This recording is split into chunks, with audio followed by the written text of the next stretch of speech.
Mhm. Hello. Okay, let's wait, I already have that one. Let's share.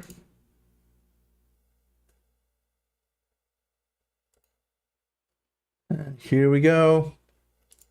We are live now.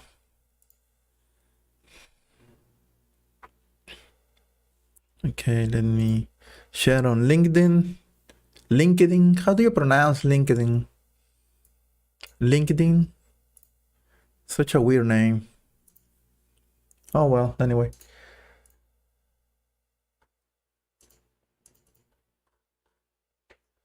Okay. Oh, APF, hello there. How you doing? I can see you on my... The chat is not working right. Yes, how do you know? LinkedIn. Yeah, how do you know? It's Popos for no other reason than because it's way easier to install, and I don't have to deal with the NVIDIA drivers. And by the way, I do have some updates to implement. Yeah, I don't know why the chat is not working properly. I can see you on the web chat, but on my OBS it doesn't show properly. I wonder why. But anyway, I can just pop up the chat and put it in another screen, I guess. Oh, wait, that's affecting everything? Wow, okay. Yeah, okay.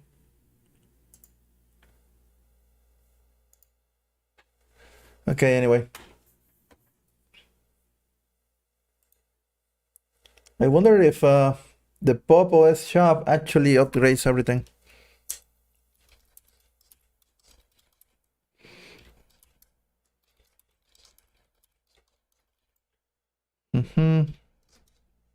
Just to be sure.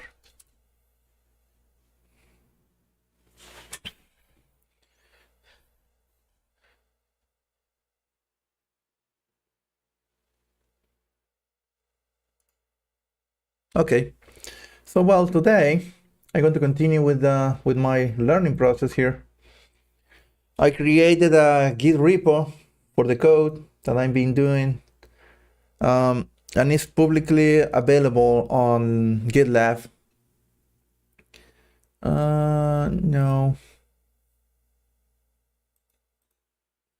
Okay, let's see. So we are close to 50%. Yeah, it's very good operating system, Popos, but you know, it's not the only one. I am on Linux Mint now because Popos is for newer hardware.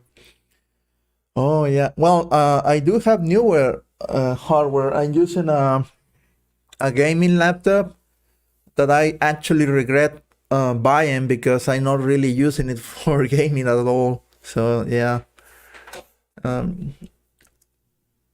I'm currently using it just for this. I was thinking about gaming on the move, but on mobile basically. But the truth is that there is not much time left, I guess. Okay, let's see. Last time, okay, I was viewing generators, and I do remember that I got a hard time doing this. I don't really remember that much, so probably I'm going to need to review it. Let's do a famous exercise, and this might come up as an interview question. We're going to try and implement Fibonacci numbers, and Fibonacci numbers are like this. With The generators. is 0, then the second number is 1. They always start with 0, 1. Then this is what happens. We add 0 with 1 to equal the next number. We add 1 with 1 to equal the next number. We add 1 by 2 to get the next number, 2, 3 to add the next number, 5, 8 to add the next number, so on and so forth. As you can see, this grows exponentially. Well, it grows really high, really fast. And this sort of numbering actually shows up in nature a lot. But it's also an interesting problem. Because these numbers, although at the beginning grow really, really slowly, they become larger and larger and larger. and it becomes a problem that can really hog up the resources. So this is what I want you to do. We're going to create a function, fib, that takes a number, and in here, this number is going to be the index number of the Fibonacci. So for example, if it was the 20th number, it should have this. So if I wanted, let's say, fib 20 here, in that case, I want you to return all these numbers using generator, so that is one by one until we get to this location. Now there's two ways of doing this. We can do it with a list, or we can do it with a generator. Okay. You'll notice that with a generator, it's a lot easier to do than with a list, because eventually with a list, you're going to run out of resources. So what I want you to do is to output on here the numbers that you see here all the way until 20. And if you want, you can keep increasing that number and see what happens. And as a bonus, you can try implementing this with a list as well. So it displays in a giant list as well. Pause the video if you want here. Otherwise. Okay. Okay, so that's the task. But the thing is that I don't really remember. I don't really remember what I was doing. Oh, there we go. We do have the code here from yesterday. Okay, it's a class with a class level attribute that is going to store my current value for the generator. I am overriding the init Donder method, and basically I am instantiating the object from the mygen class with first and last attributes. These are linked to the object itself, not to the class. Here is another Donder method called iter, and this one is the one that gives me availability for the next method. Basically, I can use next. Let me see. What did I do here? Next, there we go. Oh wait, this is an iter. Oh no, wait, never mind. This Donder method is going to allow me to return an interval, which is basically an object can be iterated over and over again. And what did I did here? Yeah, this is the next method. This is another Donder method I am overwriting on. And what did I did here? Yeah, I am asking if the current value of the class, basically this one here, is lesser than self.last. Okay, so I'm basically asking, you know what, is the counter has already reached this point, the last point basically. If that's true, then it means that I am still in range. I assign to the to a num variable the current value of the mygen counter. So this one here is going to be 0 the first time, and then I'm going to increment my current number once, and then return the num. This is what the next method is going to do. If this fails, I mean, if this doesn't run, then it means that I'm trying to run next when there are no longer any more elements on the range. So I'm going to manually rise and stop iteration. And down here, I'm trying out that basically creating an object called a variable called gen, which is going to receive an object from the mygen class. I am initializing a range between 1 and 10 and 100, making this little loop over here and printing the result. Okay, that's good enough for a review, I believe. Where am I? So this is the folder for my exercises. There we go. So you are called 1002. Okay, so let's run that once at least. 1002. Oh wait. Yeah. What? Can open file? Why not? It's not even working. Why not? No such file. I can see the files here. Oh wait, it's not then. I am on 9. Okay, and actually, I do have a typo here.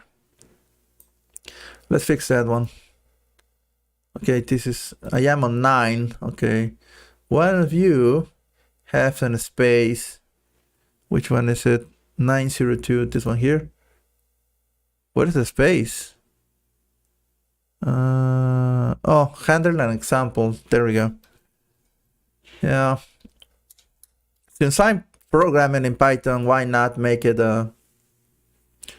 and I have a lot of things to okay, let's do the rename first. 902. This is a rename. Let's try to copy the relative path over here.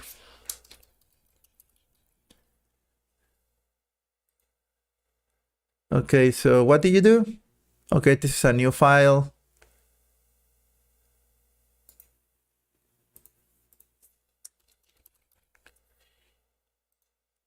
And what do you do?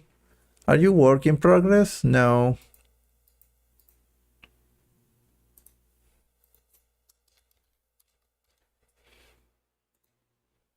Oh, wait. I forgot to add it. There we go. Okay, thank you.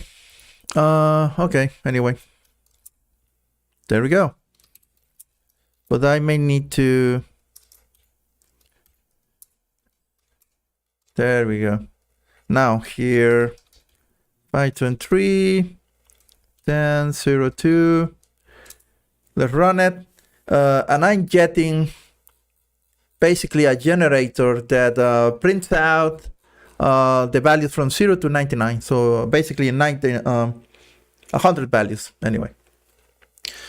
Okay, so I think that I can use this very same code for the next one. Let me see if I can just save it as. You're going to be core 03.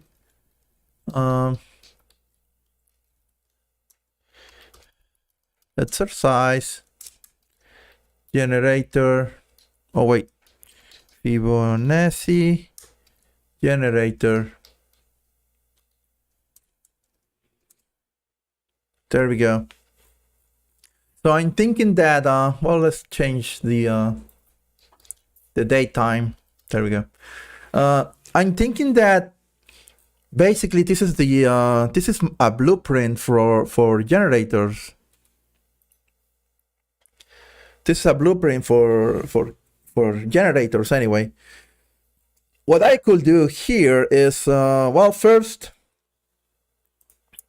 understand how the Fibonacci numbers work.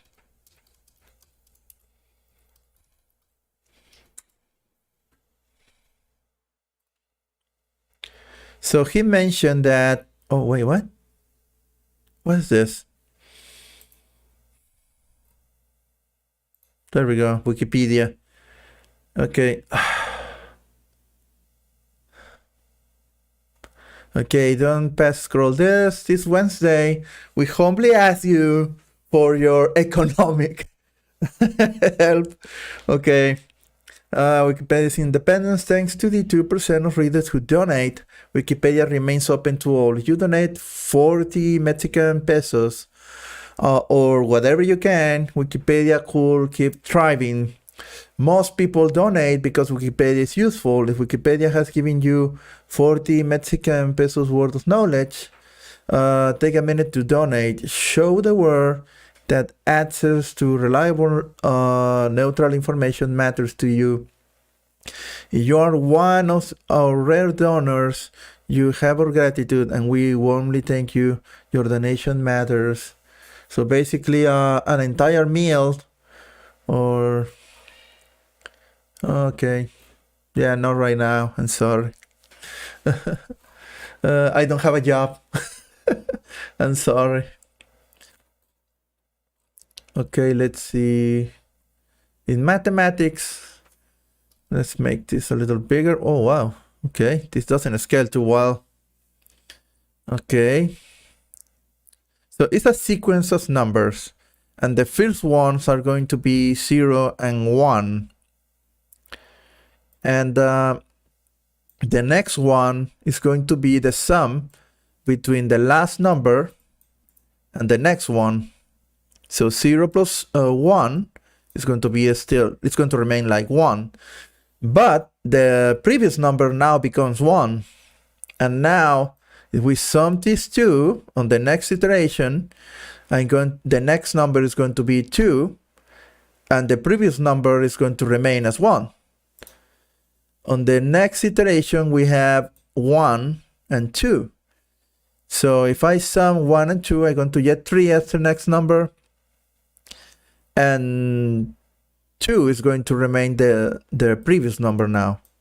And so forth. And this is how Fibonacci numbers work, basically. Okay. There is even computation by rounding. I don't know. Yeah, it's been mentioned that these sequence of numbers happen all the time in nature. But anyway, it's not here, not there. Okay.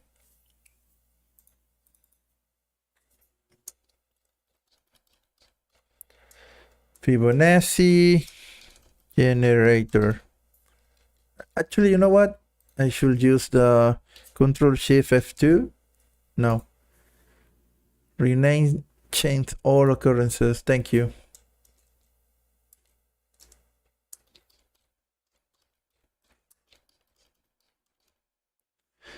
There we go. Fibonacci Generator. I'm going to require 2 values, current and last, maybe. Current is going to be 1 and last is going to be 0. I guess those may be my my starting values. Let me see. Wait, what happened here? Okay, let's see. I just renamed the let's step back a little bit and see what happened here. Okay, what happened? I just renamed the symbols. Why are you such a big deal now? Maybe I did something wrong. Rename symbol, change all occurrences. Maybe that was my mistake. If I rename the symbol,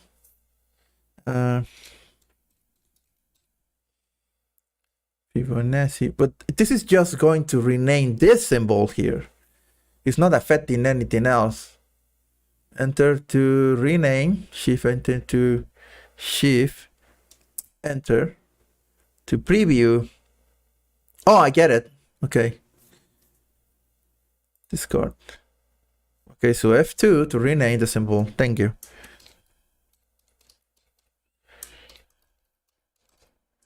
Fibonacci Generator. Shift enter. And I can see what it's going to change. I think it's everything seems fine. Apply. And that's it. Thank you. I don't remember you. Currency. Yeah, something happened. Something really weird happened. Okay, so the idea here is to, let me see how he wants me to call this. Okay, the fifth, a number, and the number is the one that is going to generate how many passes is going to be. So he said that if I say 20, let's roll back a little bit. I want to see the, there we go. So what I want you to do. Wait, there we go.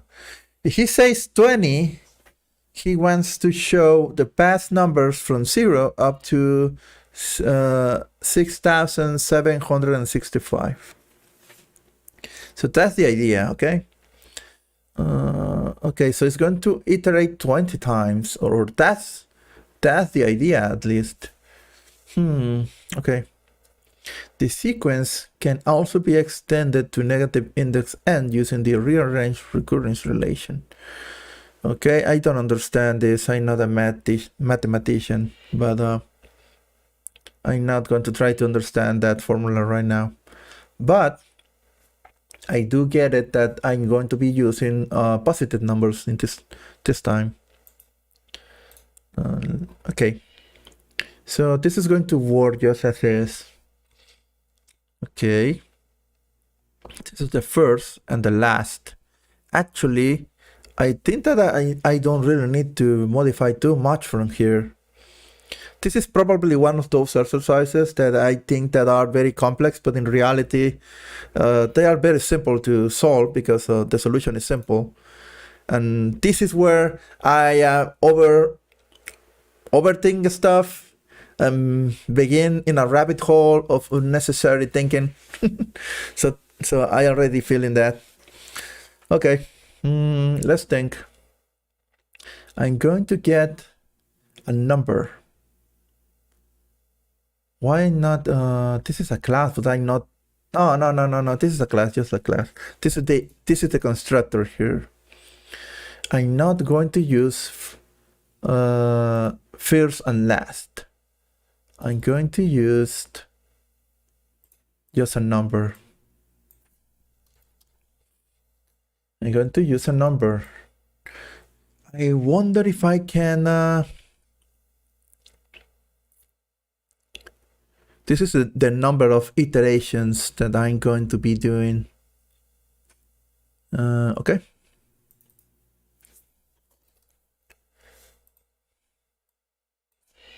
I'm going to get rid of one of those. And you are going to be num. Okay, so the first step is done. I'm going to require a number when I'm creating this. So let's say when I call it, I'm going to call it with the 20 down here. Here's the execution block. Okay.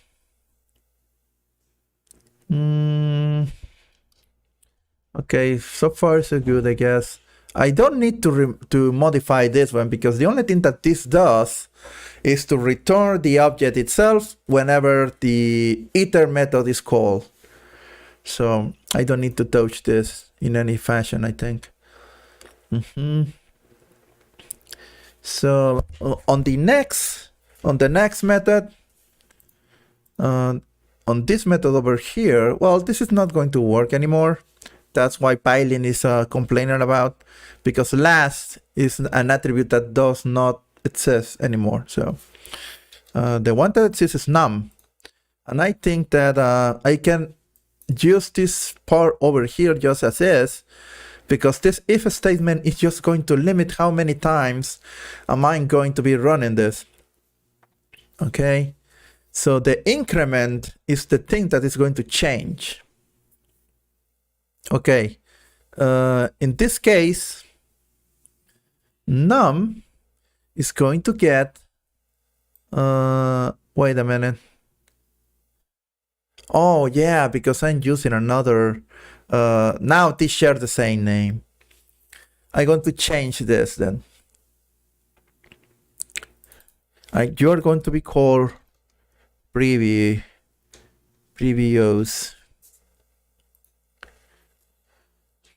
Okay, the previous number. Okay, and you are going to receive the current number. So I wonder if I'm declaring this because the focus or the range of this variable is local to this function only. Yeah, this is an auxiliary. This is going to be existing just during the execution of this method itself. So it's not, it doesn't belong to the class. I could do it maybe, but it doesn't belong to this class anyway. Okay, so the Fibonacci generator. Okay. Let me think. So I'm getting the current value. I'm saving it here as a previous value.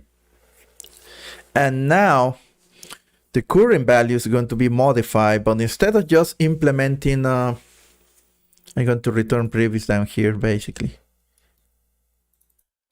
There we go. Thank you. Instead of incrementing the current value by 1, I might like to sum the num. No, it's not the num. It's the previous value Wait. I'm going to increment whatever the previous value was plus the current value. I'm not too sure about this because I'm really stupid. But I'm trying my best, okay? I'm trying to think that through. Yeah, because on the first iteration, 0 is going to be the first value for current. So it's going to be evaluated here as 0 on line 14. It's going to ask, okay, is lesser than num? Yes, because it's 20. Num is 20 on the first run. So previous is going to be equals to 0 because I am storing the current value in the previous value. And the next line, current is going to be sum to is 0 right now, and I'm going to make it 0 again. Previous is going to be 0, so there is no change between previous value and current value. Then I'm going to return the previous. This is going to be 0. Okay. Then, now the thing is, how do I get out of summon, of printing out just 0 all the time? Because on the next iteration, I'm going to say next, and current and previous had not changed at all. Yeah, and on the next, current is still 0. It's going to repeat the same value over and over again. So it didn't change.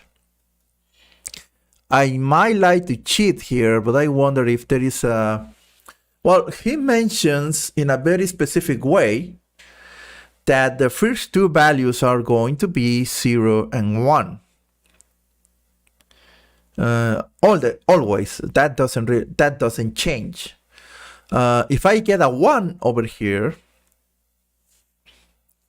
let me do this. Let me do it like this. If I say current is going to be 1, what's gonna happen? If I say, well, let's change it back to 0. But if current was 1, it's going to enter the if statement. Previous is going to get 1. And current is going to be equals to 1 plus 1, I guess. Yeah, I'm not too sure about that either. Well, yeah, it's going to keep going, I guess. Because it's going to print out 1 again. The difference is that now the previous value is going to remain as 1. And now I'm getting out of the 0, 0 loop. What I mean is, okay, if I start with current as 1,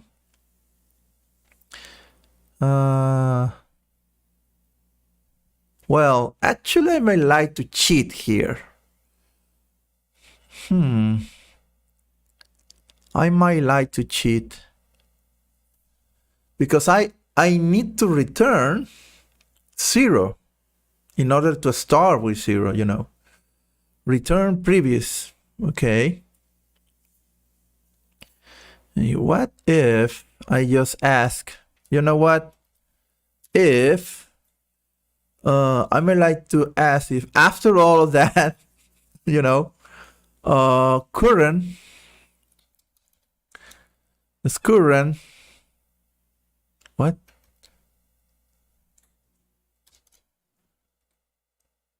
Okay, if current, oh wait, no.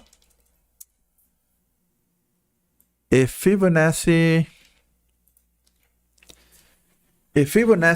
generator current, and actually, you know what? Maybe I don't need it to be a class level thing over here, but I'm going to leave it like that for the moment.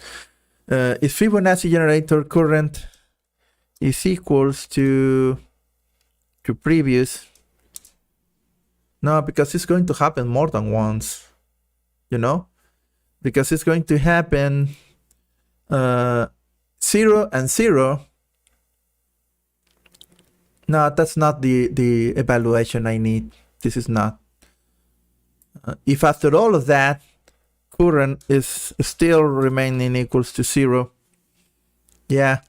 If current is not out, then I may like to say current is equal to, well, it's going to be basically the same thing. Actually, I can do this as a ternary, now that I think about it. You know? Yeah, this could work as a ternary. Okay. Well, let's make it a regular f first. And I'm going to say, you know what?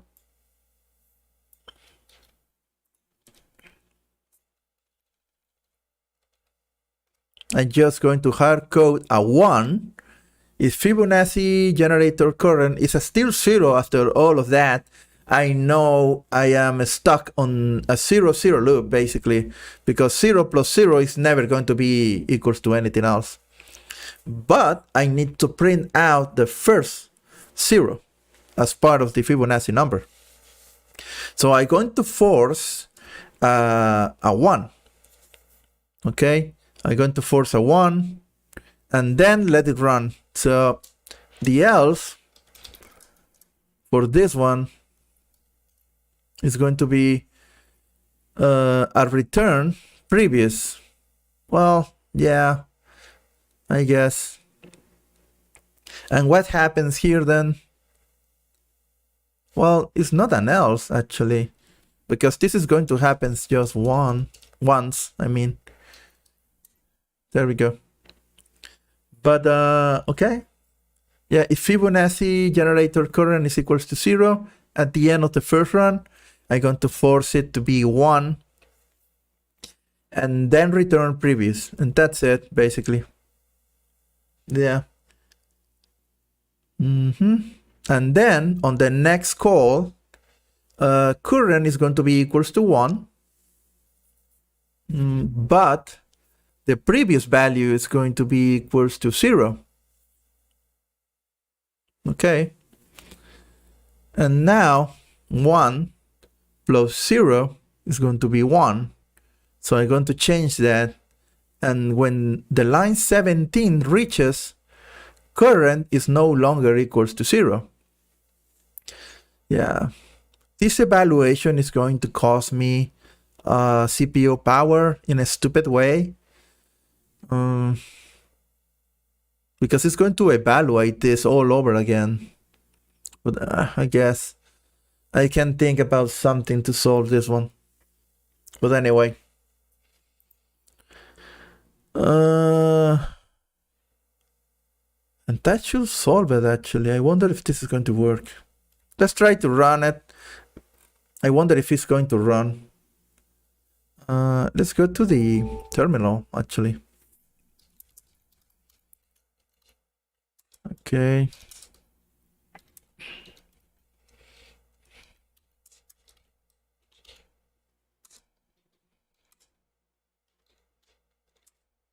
Okay, let's try here.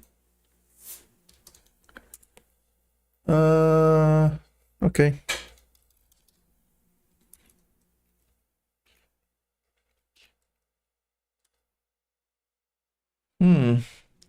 Okay, interesting, but not what I wanted to see.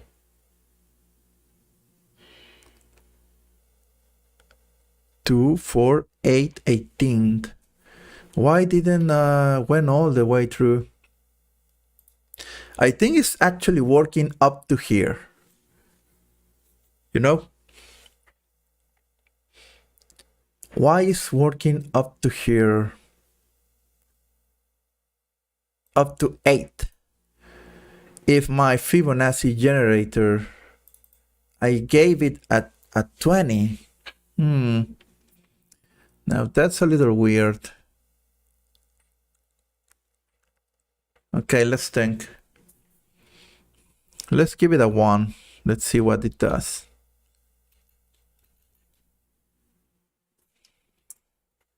Okay, 1.0. What about 2? Okay, it prints 0 and 1. What about 3?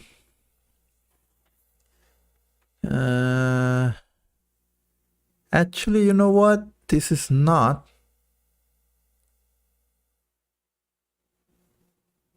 Okay.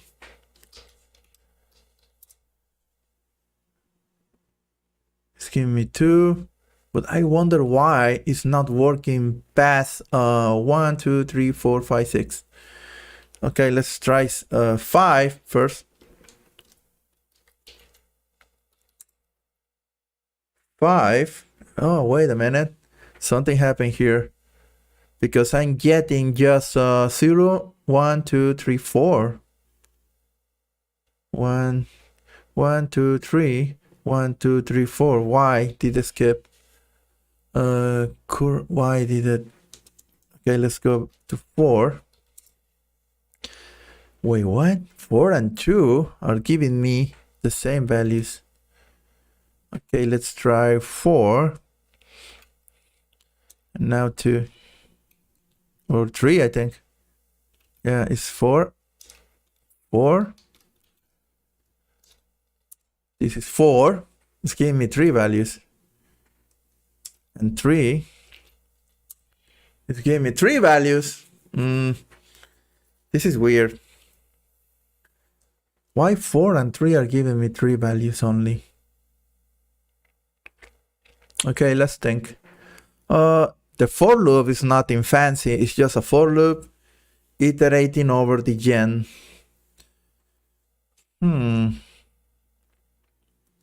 It's returning previous. It should be adding up all the way through. It's not printing the entire series. I wonder why. So 4 and 3 are the same, but why? Okay, let's think about it. When I get to 3, on the third iteration, I'm getting, there we go. Here, I should have 2 plus 1, getting 3. Okay, my first run is 0, 1. I need another 1. Where is the other one? Yeah, this is failing because I am skipping a step here. It should be 0, 1, 1, 2, 3. Why not? 0, 1. I guess this is the part where I should click in my brain that 0 and 1 are obviously the first values ever. Okay.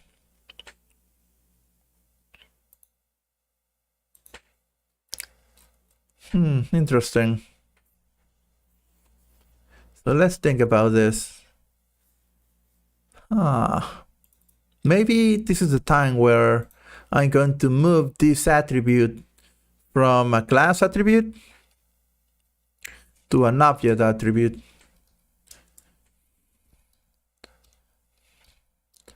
Current is going to be equals to 1. And self previous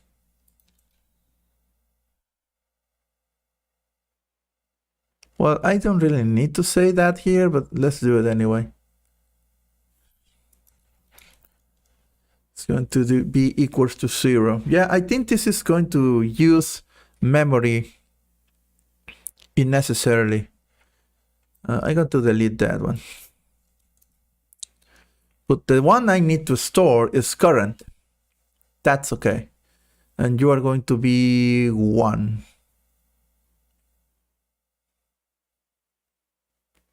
Or maybe just put it there, because probably I'm going to require it as part of the print statement that I'm going to be. Okay, so these are the default. The current is going to be 1. Previous is going to be 0. So those are my values at the start. However, how do I? Well, I guess I could cheat again and force to print out 0 and 1 every single time on the first two runs, on the first two iterations. So let's try to do that. Okay, so here on the, well, let's not get a step ahead, but on line number 15 on the next, I'm going to ask, okay, is current? Actually, this is going to fail when I try something like, yeah, I'm going to delete this part over here because it's not going to work anymore anyway. And this is going to be renamed to self.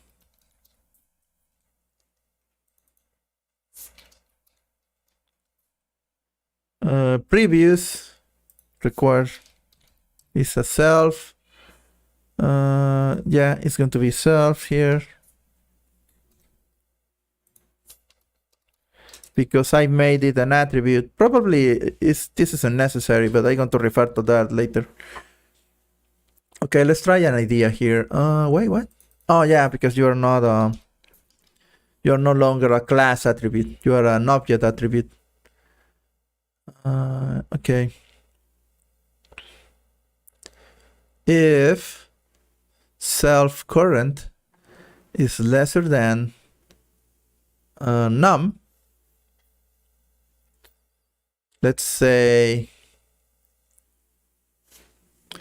I guess I need to force this beyond, because if I insert 0,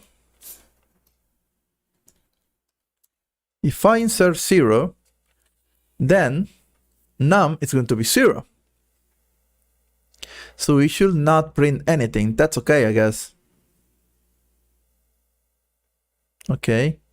That's okay because, oh wait, 0 is going to print out something actually. It's going to print out 0 once, okay. So if I do that with my current values, if 0 is lesser than 0, that's not going to happen. So yeah. Unless I make it a 1 here, but that would be like cheating, I think. Like this, maybe. That would be like cheating. Okay, it's current plus 1. That's 1. It's greater than 0. It's going to run anyway. Okay, so it's going to run. Previous is going to be equals to current. And this is why I don't think I need this. But anyway, well, it's a good place to initialize, but probably I don't really need that because I'm going to delete it from here.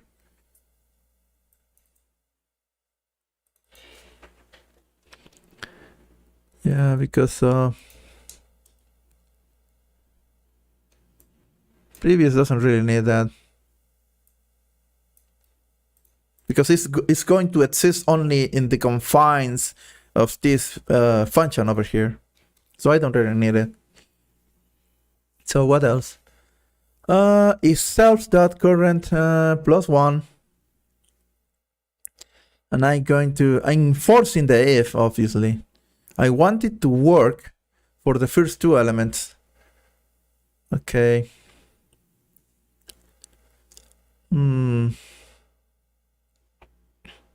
Okay, if the result is 0, it's going to be 1. 1 is greater than 0. So it's going to swap the previous value with the current value. In this case, it's going to be 1. It's going to be 0, I mean.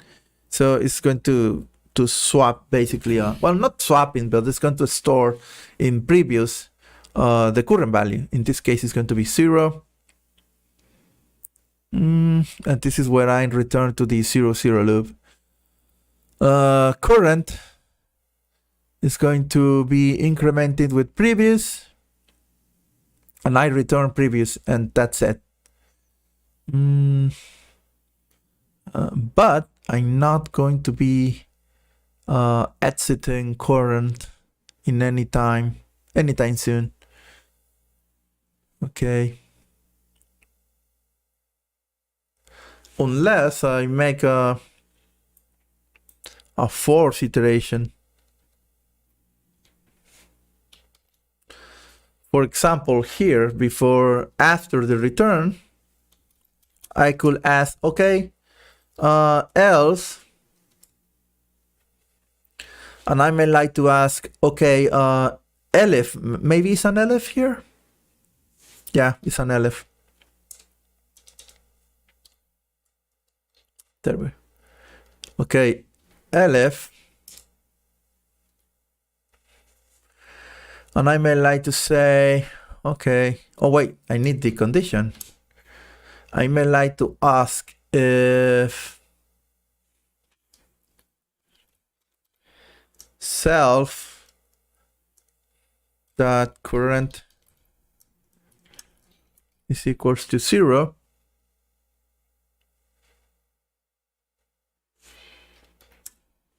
then self dot current plus equals 1. Maybe something like that. I'm not too sure, so I'm experimenting things here. Okay, let's make an experiment here. Okay, so if on the first run, on the first iteration, I'm going to get, oh wait, current should be 0, because that's my first point.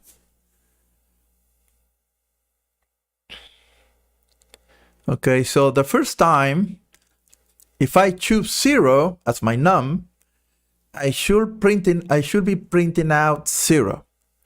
So it's not this one here is not going to execute. Basically, this block over here is not going to execute. And I'm going to ask, okay, is the current value equals to 0? Yes. Then I'm going to force it to be incremented to 1. Actually, I don't need to increment anything. I just could say, you know what? You're going to be equal to 1.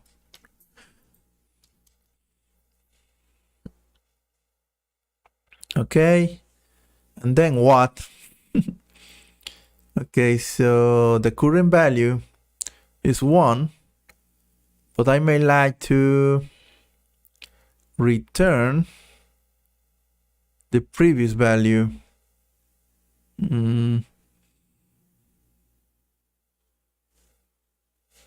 Okay, I can do that here, I guess. Again, I guess. And then return previous. And I force an increment. I guess that's on my first one. Wait, actually I need it to be incremented by 1 anyway. Again, yeah, if I set it to 1, okay, let's try an execution and see what happens. Yeah, I'm trying to picture it on my mind and I just not able to. There we go. Before assignment, previous, in what line? Line 20. Return previous. Okay. Line 20. You don't exist. Oh yeah, because you don't really exist over here.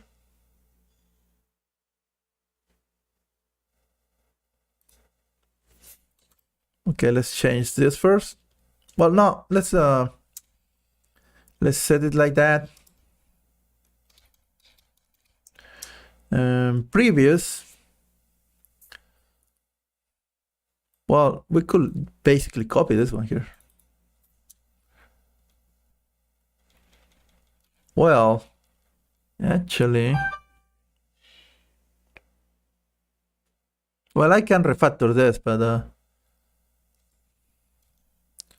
let's do that. Why not? But previous needs to be 0 the first time. There we go.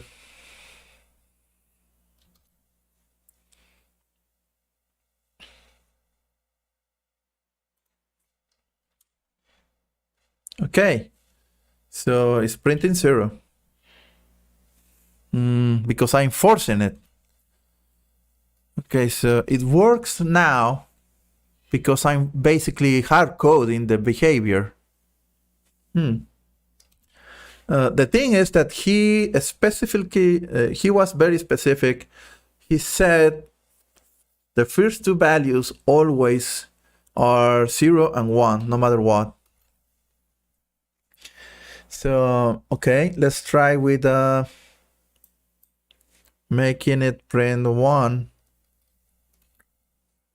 I should get, whoa, stop. It's not stopping. It's not stopping at all. Okay.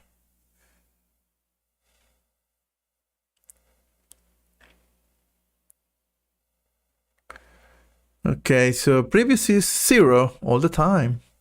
That's interesting. Then my current value, okay, the first time is going to be equals to 0. If I put 1, my current value is going to run once. It's going to run once inside, and the current value, it is 1 now. Why not? I'm not doing this the right way, I guess. Yeah, it's iterating over and over and over and over again.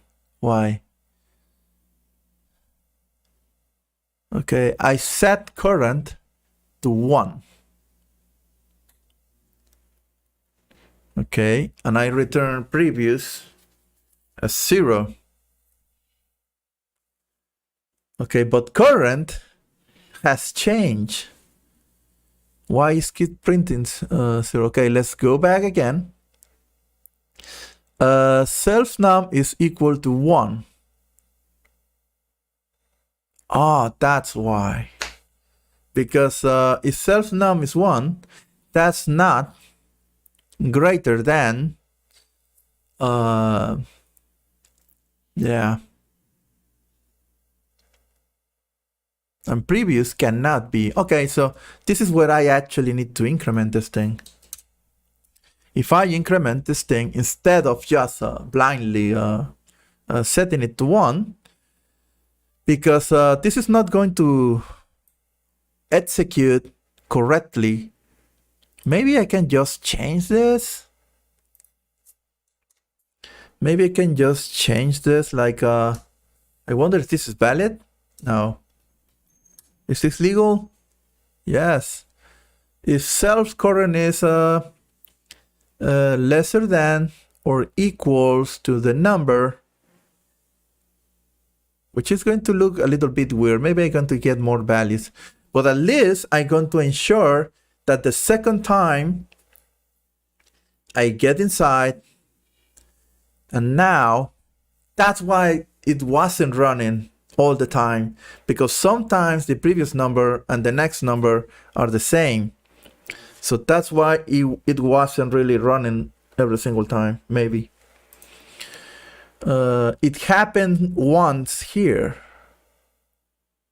and maybe here, but it happens here. Okay. Yeah, that's why I'm getting 3 and 4, where I was getting the same thing. Anyway.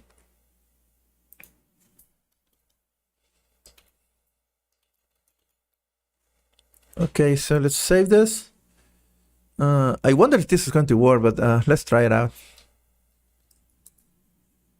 Oh no, it's doing the same thing. It didn't get inside. Why not?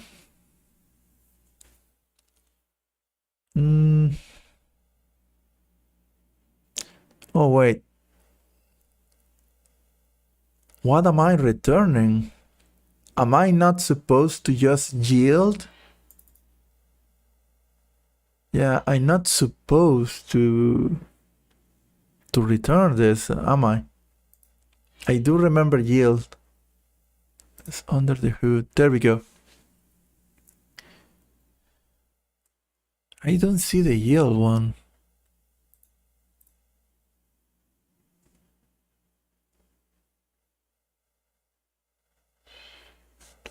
This is the under the hood one?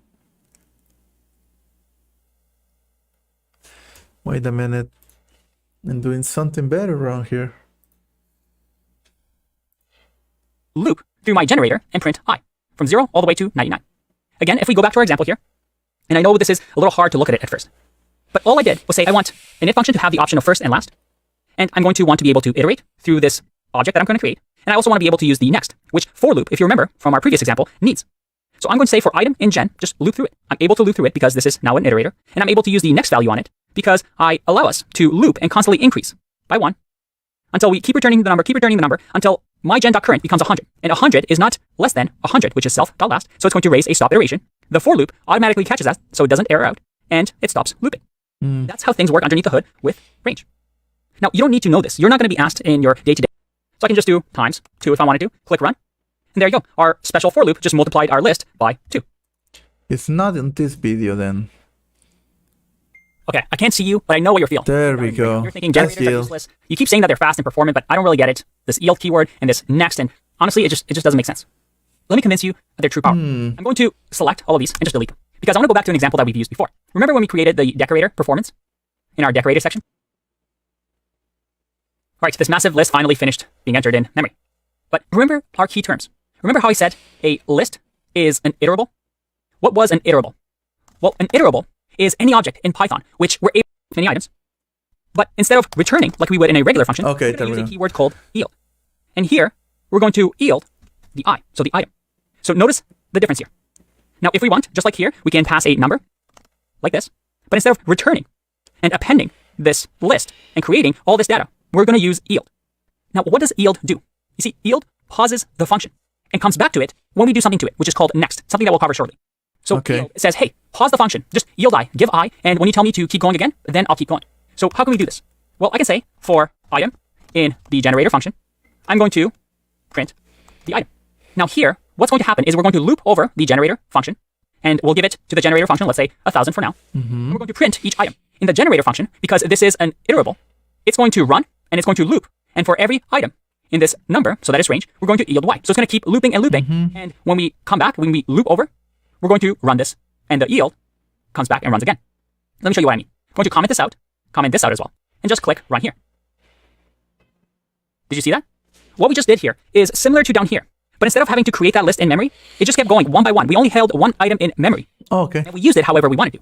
In our case, all we did was print item. Let's explore this yield keyword a little bit more. What does it actually do? Let's say that we want to multiply this by 2, just like we did here in our original example with lists. But now, instead of doing the for loop, let's just call the function and say g equals generator function, and we're going to give it 100. Now, if I print g and I click run, you see that I get a generator object. And remember, this is just a standard way in Python that we can create a generator function using the range and the yield keyword. Okay. This yield keyword gives us some power, because if I just return here, we're not going to get anything special. As a matter of fact, we're just going to get a value. Instead, by using the yield keyword, what we're able to do is to turn this into a generator function that can do, well, this. I can say next g. Now, if I print next g in here, and I click run, nothing happens, 0. But here's the cool part. If I do next g twice, and then one time here and print it, I get 4. Why? Remember, the yield keyword pauses the function. So what just happened here is I ran the function with 100. The first item in range. Well, that answers one thing. Why not using I should be using yield over here. But anyway. Let me think about this. So the first 2 values are always 0 and 1. But I need to print out. Okay, let me see. If I run this, I keep looping through or equals to self.num. Okay. This is 0 and this is 0 the first time. I go here. This doesn't happen. This should happen actually, because 0 and 0 are the same thing. And you return previous.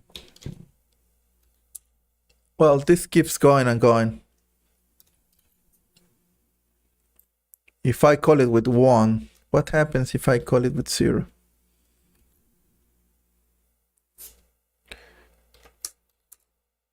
Wait, what? So I am wrong anyway. 0, 3. What's this? Okay. It says that instead of returning, well, let's change this to yield.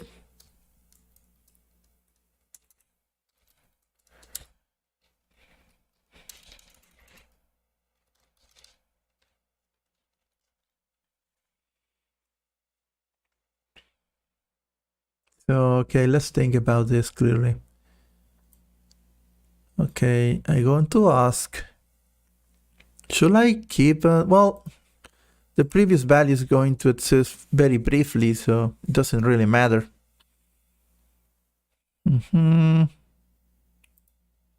But here, I may like to change it to a +1. And the previous value,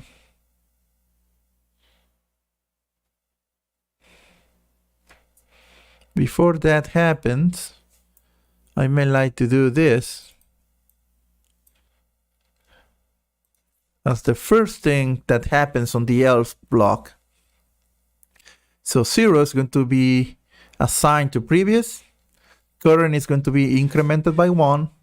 I don't need this line over here anymore. And I'm going to yield previous, which is going to be 0. That's the first run. On the second pass, on the next iteration, current is no longer 0. It's going to be 1. And it's going to ask if num is going to be equal. Oh, wait. For the 0 is equal to 0. That's why I'm printing out all the time. Yeah.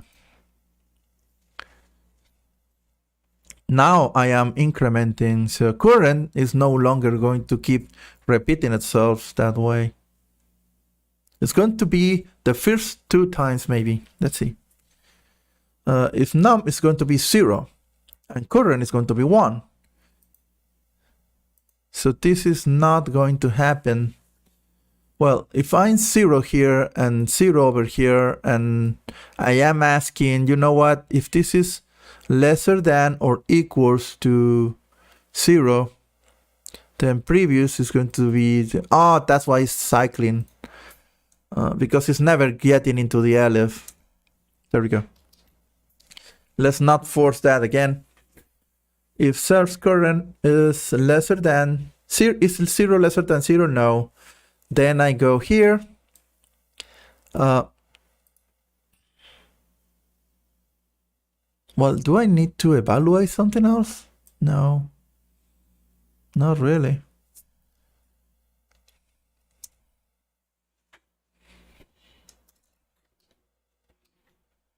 I don't think so. Okay, now previous is going to be equals to self current. I'm basically saving the first 0 again. Then I'm going to ask, okay, is the current by, well, I'm not asking anything. I'm just going to increment it by 1, you know, and then yield previous. I'm going to be yielding 0. Then save it. Then the next is going to return 0. The next iteration is going to be, it's going to be happening when num is 1. When num is 1, I'm going to be asking, okay, so, oh wait, but current is always going to be 1 too here. So what's gonna happen? Yeah. Oh, whoa. Stop, bro. Just stop. It's returning objects all over the place. That's why he's not using yield.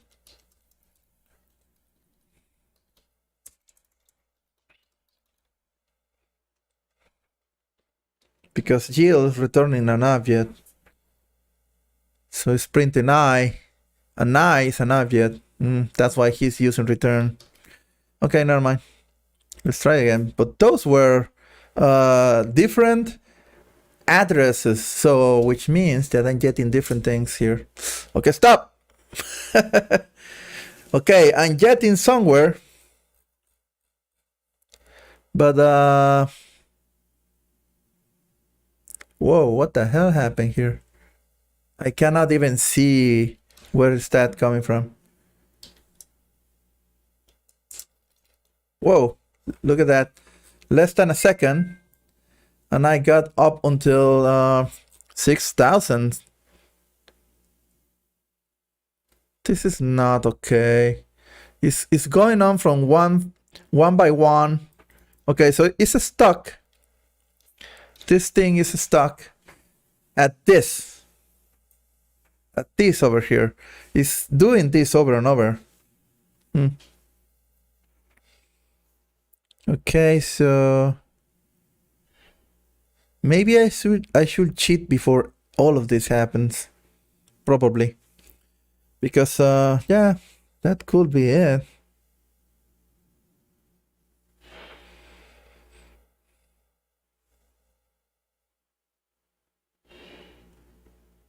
Yeah, I could force this. I'm going to extract this. I'm going to refactor this part. Before all of that happens,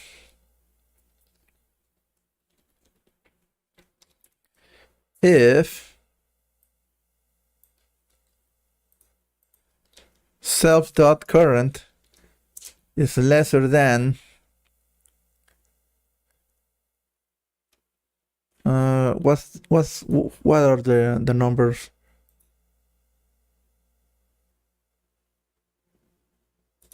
Lesser than 1 maybe. Then I want you to do this. Previous is going to be 0. Current is going to be incrementing by 1. So it's going to start with 1. Then it's going to move to...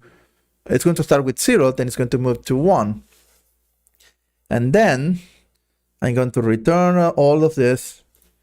But current is already being incremented. Which means that in the next iteration, I'm going to ask again, okay, so if current, okay, is lesser than 1, no, because it's going to be 1. Okay, then do it again. Previous, okay, I got the 0. Then I'm going to assign previous is going to equals to 1. But I wonder if I should increment that by 1 too. Because it's going to give me current is not, well, current is going to be incremented by 1 anyway, I think. What? Let's save it. I don't know, I'm very confused, but anyway. Okay, I printed 1 0, I mean. Okay. What happens if I try to print 1?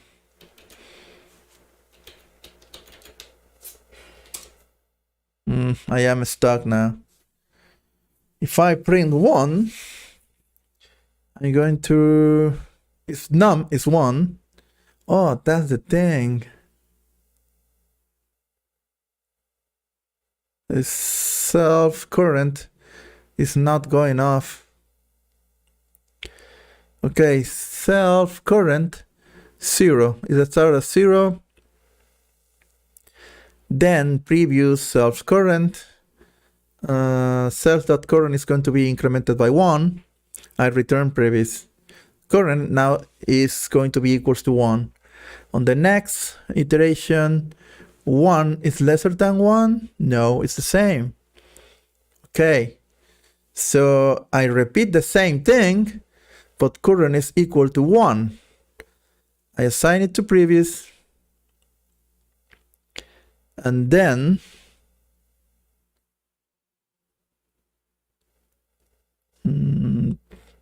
I increment current plus 1 now.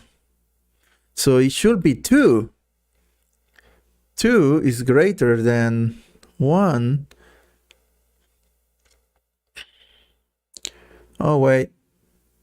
But I'm not asking if this is an if statement. What happens if that doesn't ever happen? Then it goes to the next. This should be an elif, maybe. Elif. And I ask if current, if this doesn't comply. Well, it should be working as intended anyway, but I don't know. I'm going to ask current is minus num. I'm not asking about num up here. You know.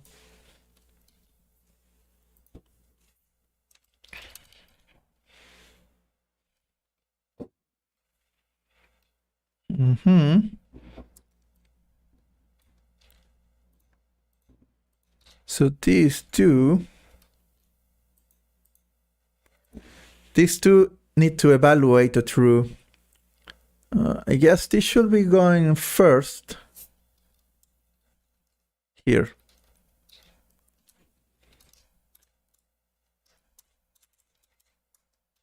Okay, so what I'm asking here is, okay, the self-current value is lesser than the num.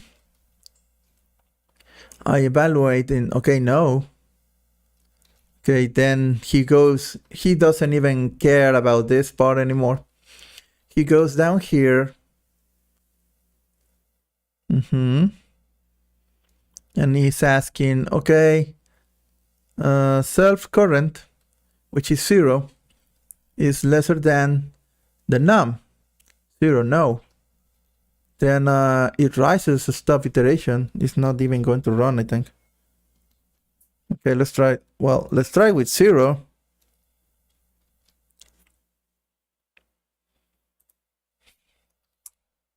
Yeah, it's not going to iterate over anything.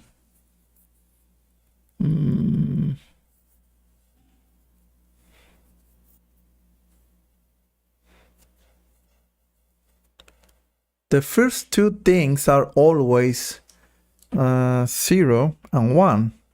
And then I can forget about everything.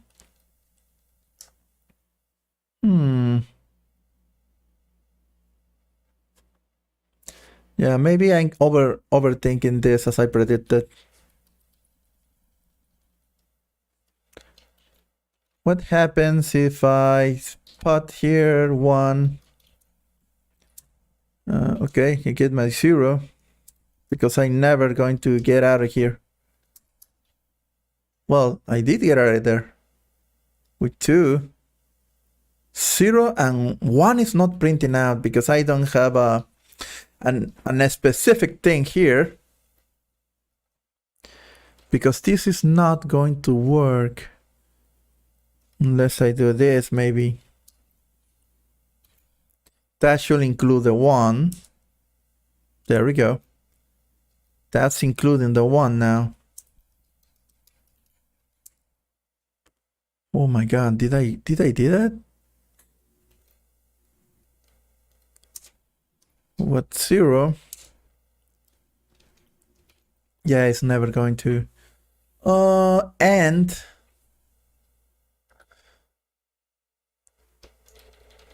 on the next one, if 0 is lesser than num, which is not true, then ask if, and this is going to do. Okay.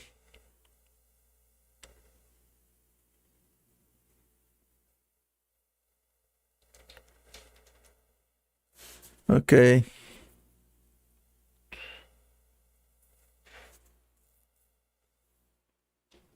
I am evaluating the wrong thing over here. Because the second that I use 0 here, this is not going to evaluate at all. So I'm going to move right here, and this is going to evaluate. So I only need this to happen once. And let's try to, if current is equal to 0, do this once. If not, well, do whatever else you want.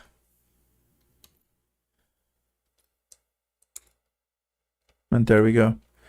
I'm going to limit that one once.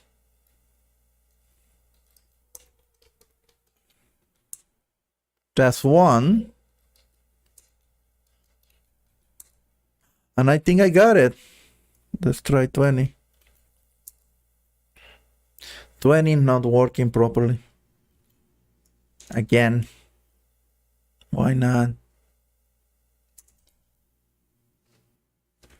Huh. I'm going to make some comments.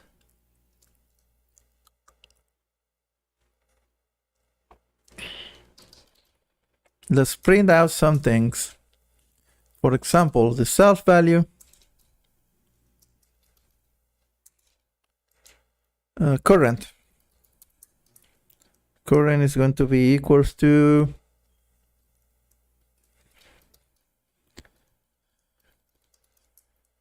there we go. Let's begin with the console login so I can see clearly what's going on. From F number 1. Well, this could be its own message. So I could basically say new line over here. And just print out current value. Oh wait, I need to preface the F for the formatting. I want the current value. I no longer need all of that. And the previous one.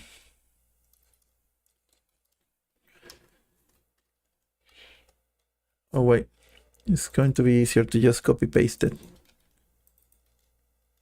There we go. Okay, let's see what happens there with 0.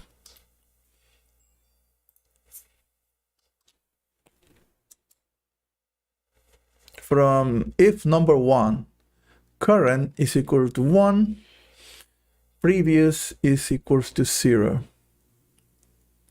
Okay, and I am outputting 0. What happens if I say 1? The same thing, because I'm not printing from if number 2. Okay. So let's copy this code over here. And let's put it just before the return previous on elif. For number 1.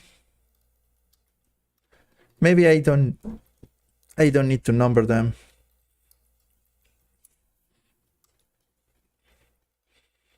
And there we go. Let's save. And there we go. Now, from elif, current is equals to 2.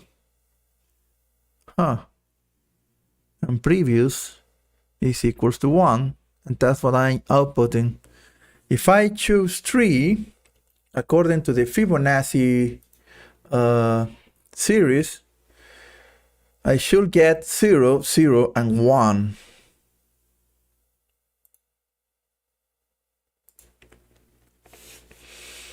I should get, oh no, but now it's equals to 2.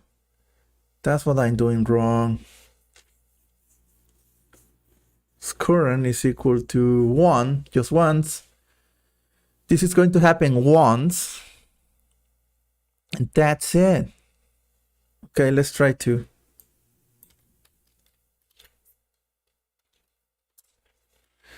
Okay, on the first if, I'm getting current is 1, 0, elif, I'm getting 1. But now, since current is equals to 2, by some reason, and that's from the elif, why you are getting 2 on the second run.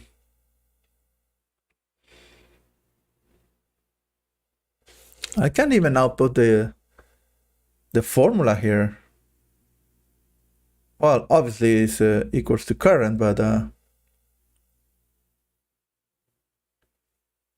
could even output the formula here like this. just to see it even clearer. So here it's going to, well, not really, I don't really need that,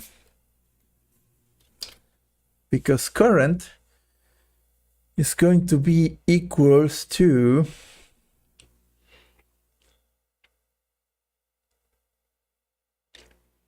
well, this is current after the fact that I'm incrementing it by 1. And this happens just once. Oh, wait a minute. If I remove this one here, and num is equal to 1,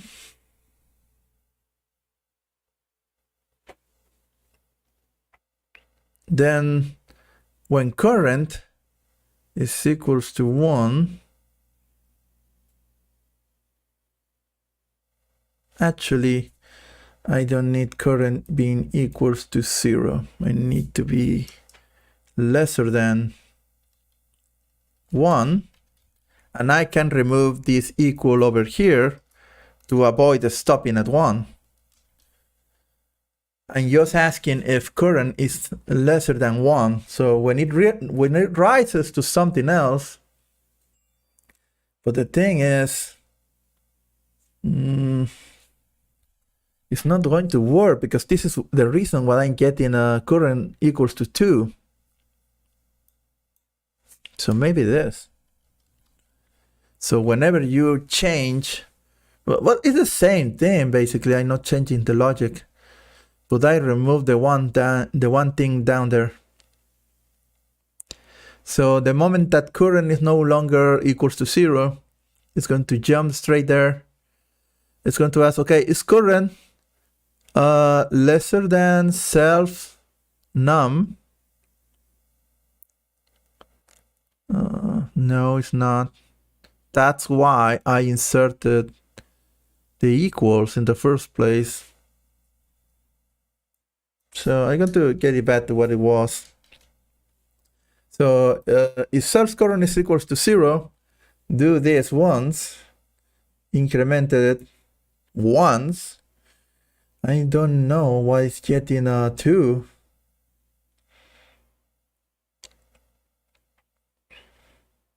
And I return in previous. So previous should be 0. Here's the issue. Well, not really, because current is just going to happen once, and this should be 0.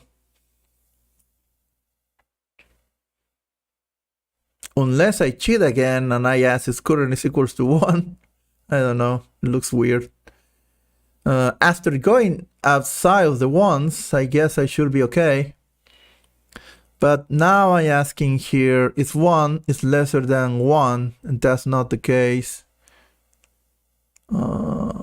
But I can force it for 1, I guess. Yeah, I'm taking too much time on this exercise. Anyway, you're going to be an LF. If this doesn't come true, then I'm going to ask if current is equal to 1. And I'm not going to use this. I'm just going to use 0 and increment current. And down here, I'm going to increment current again, because I'm guessing that now is, oh wait, no, that's the thing. Now I can do this. When self current is equal to 1, then self current previous is going to be here. That's why I'm getting 2. Yeah, because current is already 1 here. I could just return. If it's equals to 0, I could just return 0. Yeah, no questions asked. And set current plus 1. Just force it. But if I do that,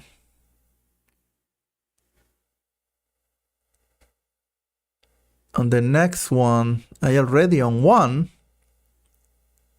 Yeah, I'm forcing this.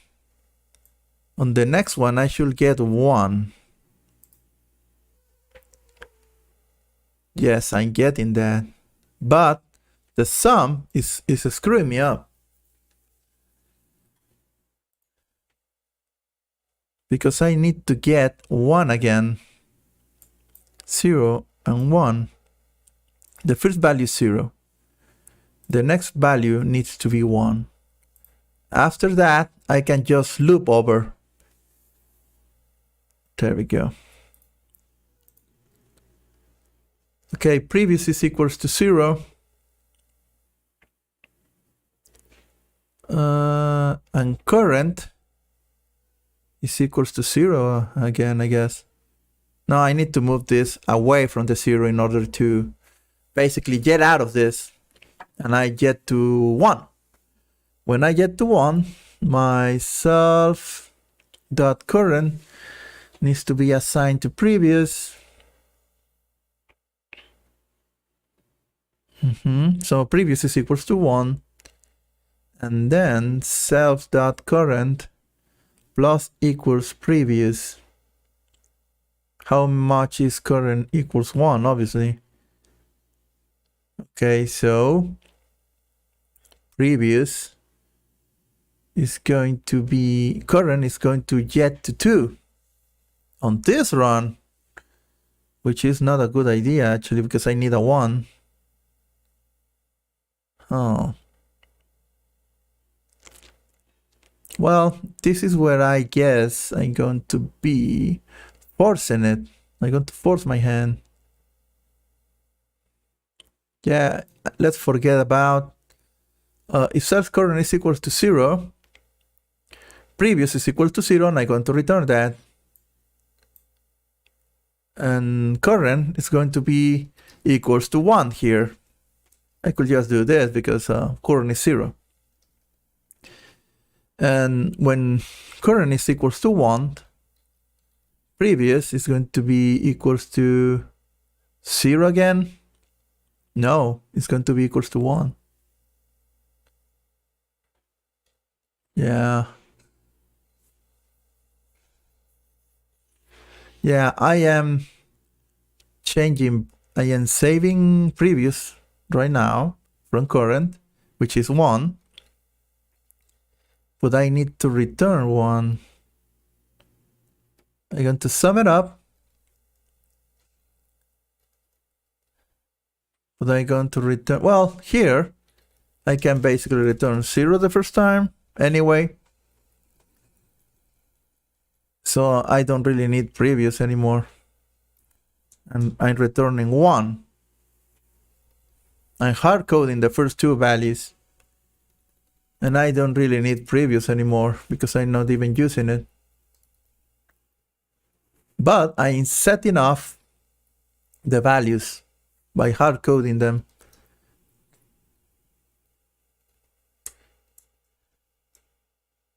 I don't need this. I'm going to return 1 on the second run. But I need to get away from this because current is still equals to 1. So, and I'm not even asking if this is lesser than self.num. So yeah, okay. So anyway, that's the second run. It's going the next if is going to jump right here, and I really need to change this for the next one.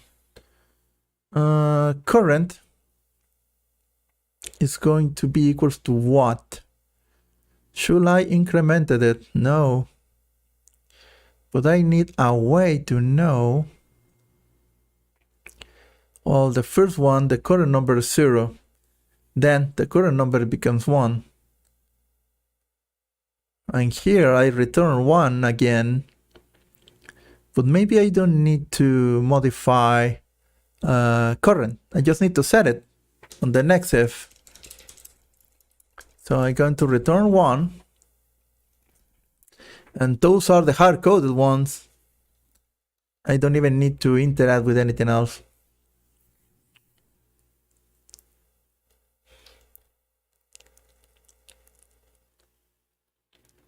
And I guess that all of that needs to reside inside an evaluation of all of this.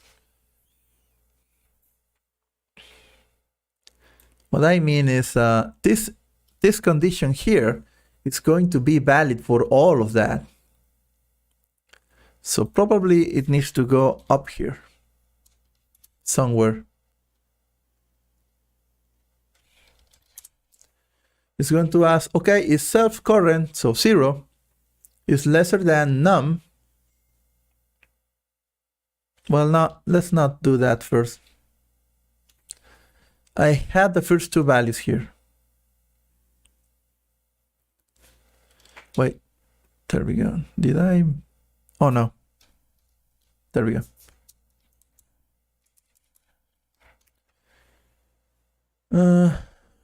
What? Oh yeah, because there is no previous anymore. Just the current value.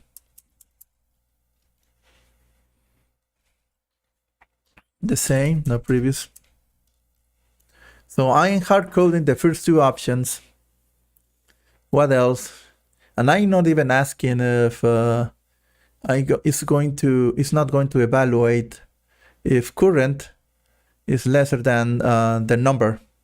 Not yet. Okay, it's going to happen once. It's going to happen twice. Self current equals 1. That's the thing. That's going to evaluate anyway. Perhaps I should modify this at least once. And maybe get back the value.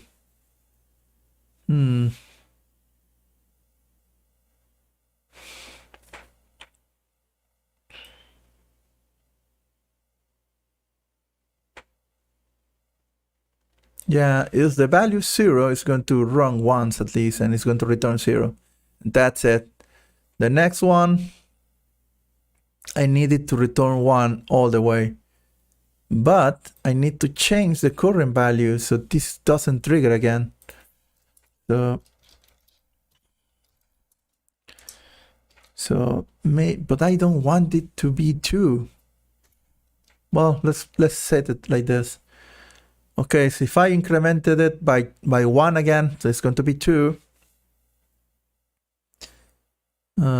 This is not okay.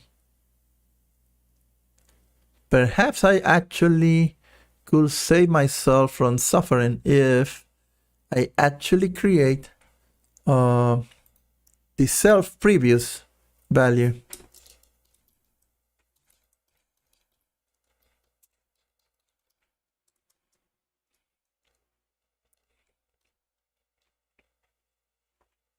Okay.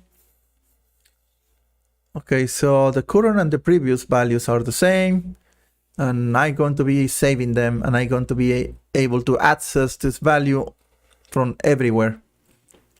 So, wow, I do have a mess up here. I might like to step back a little bit, maybe.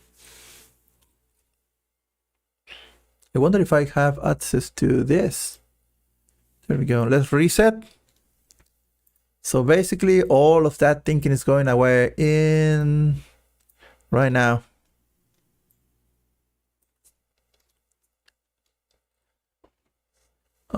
Fibo. Actually, he named the function another thing.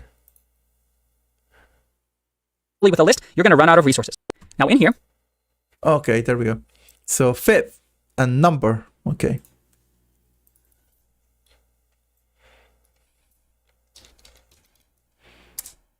There we go.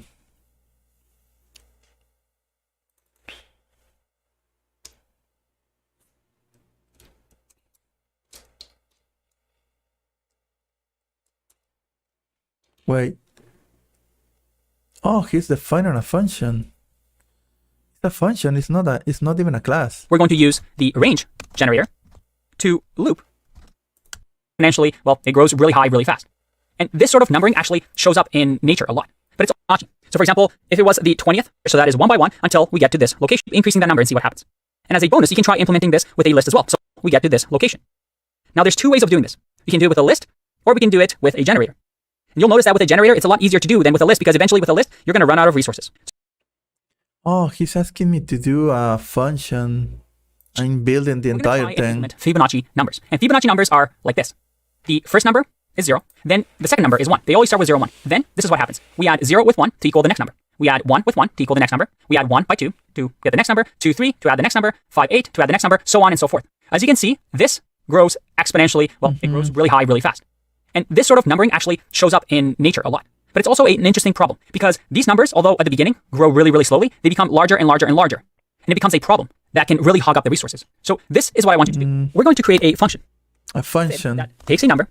And in here, this number is going to be the index number of the Fibonacci. So for example, if it was the 20th number, it should have this. So if I wanted, let's say, Fib 20 here, in that case, I want you to return all these numbers using generator, so that is 1 by 1 until we get to this location. Now there's two ways of doing this. We can do it with a list, or we can do it with a generator. And you'll notice that with a generator, it's a lot easier to do than with a list, because eventually with a list, you're going to run out of resources. So what I want you to do is to output on here the numbers that you see here all the way until 20. And if you want, you can keep increasing that number and see what happens. And as a bonus, you can try implementing this with a list as well. So it displays in a giant list as well. Okay, so I'm actually very wrong then, because I asked to do a function.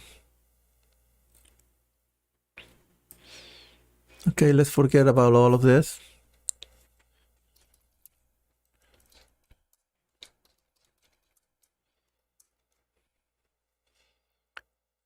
And okay, generator.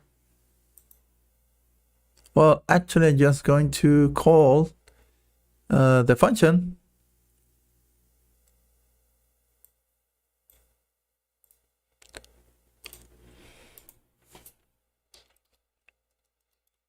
Oh, wrong. I have a typo here. A number. So the idea is to call the function with 20, for example, and just print that out.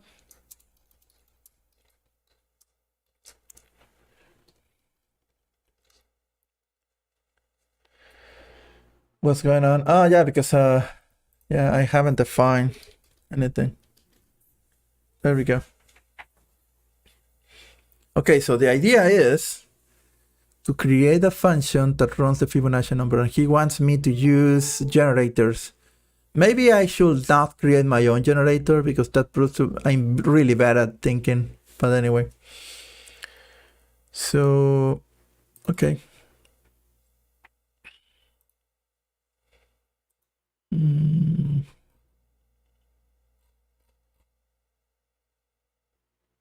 There is an application in computer science.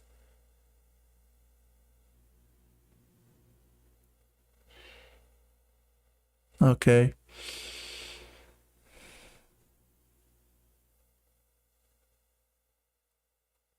Nature. Oh, that's what they meant.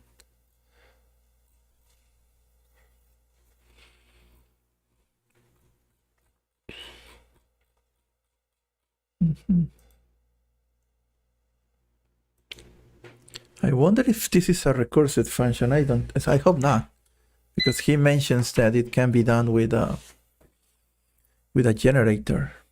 Okay.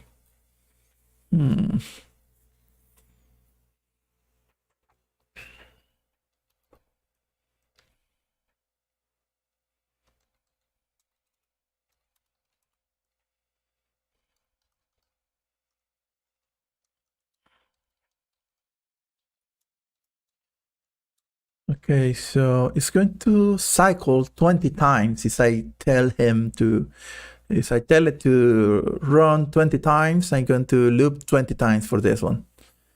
Okay, so far so good. So where do I need to begin? If I pass him 0,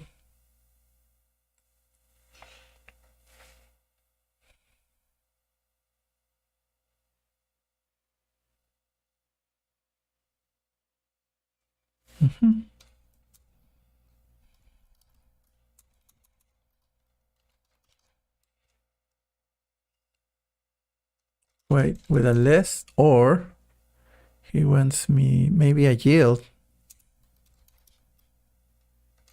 Then let's try that, a simple thing. It's not going to print out the value because I may need to say next.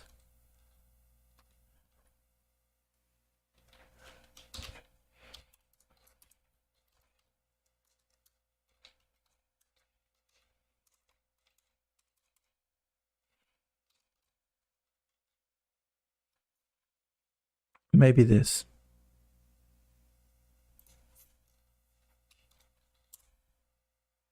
Okay, didn't do jack shit. Maybe I need to, if I recall,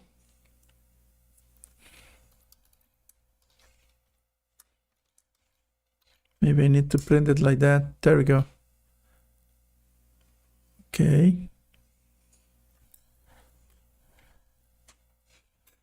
I created a range and I am yielding the value of I every single time.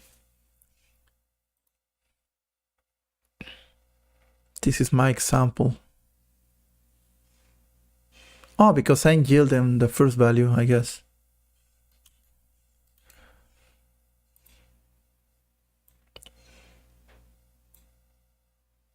Okay.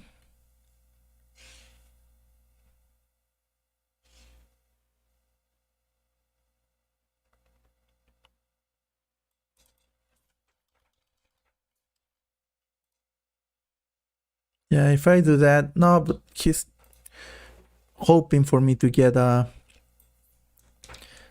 this.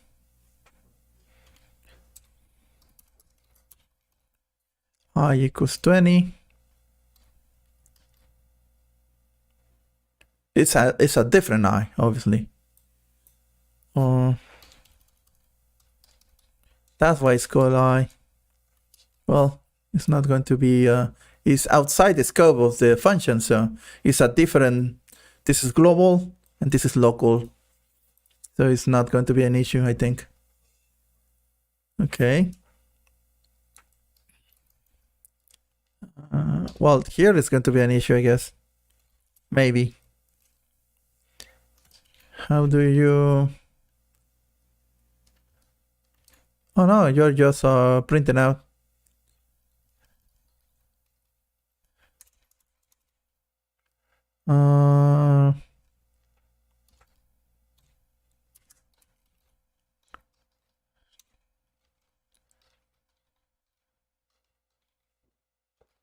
Just to be able to...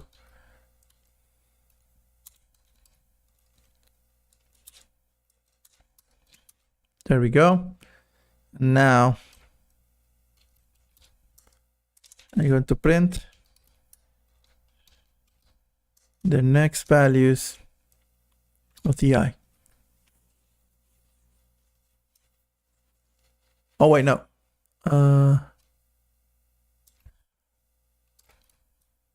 There we go. The generator is created. I'm just going to print it out. What are you making me? What? Oh, because it's not iterable.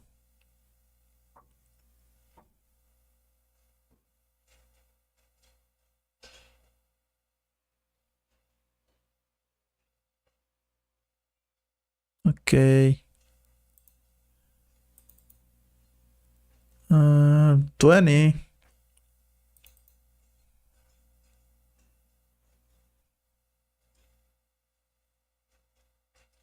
Do you want me to create a range here?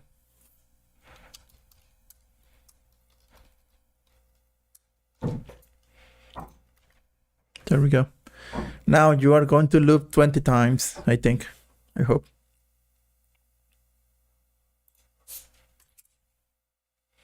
Okay, so far so good. It's iterating 20 times. Now the key is going to be here. It's going to yield once. And then it's going to This is the generator I'm using here. So the next number I'm going to yield, it comes from this generator. This is my generator function. I'm receiving a num. I'm creating a range with a num. But I'm not storing the previous value. I'm just yielding it. Okay. I think I'm close.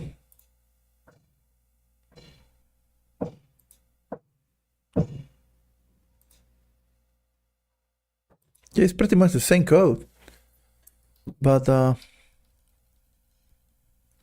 wonder if I can create the previous value 0 here. And before yielding, I could say, you know,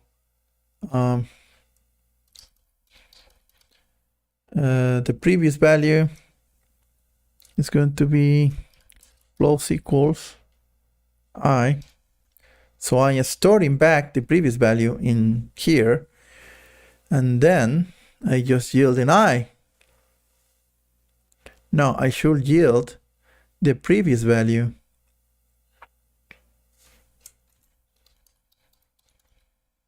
But the thing is, the generator is going to give me another.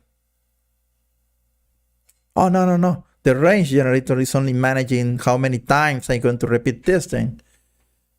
But this is the logic I'm using.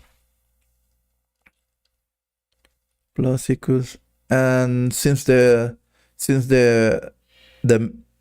function here is still storing this value, but outside the scope of this for loop. So whenever I yield in the previous value, I am still storing the current, well, basically the previous value here. Okay, let's try to run this. Maybe it's going to work, who knows. Okay, we're getting somewhere. 0, 1, 3, 6. Well, but that's not the, it's repeating itself. Oh yeah, because it's not storing the current value either. And just well, I'm closer now.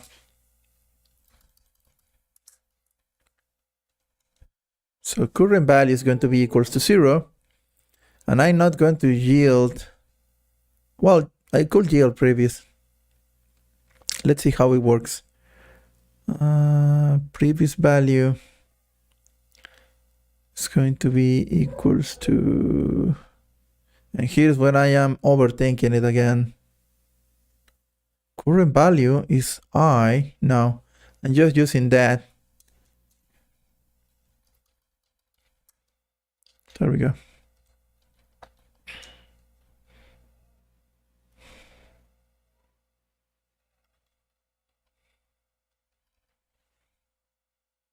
Okay. And maybe here after the fact that 0 equals to 0. Oh wait, no. Well, the first time it needs to print out 0. Yeah, this is going to be an endless loop, obviously. Yeah, it's an, well, not really endless, but it's going to print out only zeros. Because this is, if I do this, I'm going to yield, but I need to print the 0 the first time. I guess current, I could, can I do this? No. I could do this if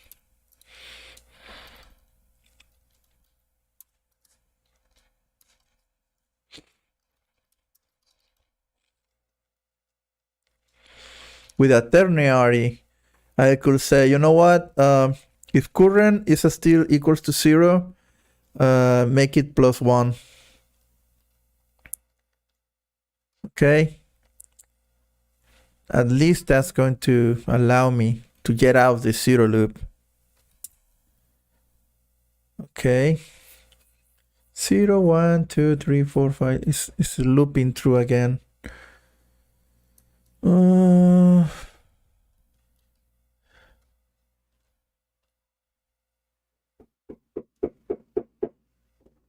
wait. I'm wrong here. My previous value this should be just saving previous. It is here. The next one.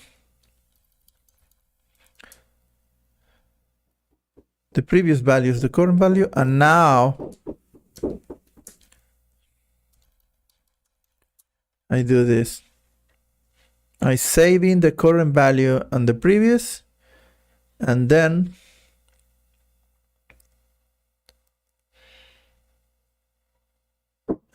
I sum up the newly stored previous value with my current value. And if the current value is going to be 0, in order to escape that from looping to 0 infinitely, well, I'm going to set it up to +1. And then I yield previous. Let's see if that works. 0, 1, 2, 4, 8.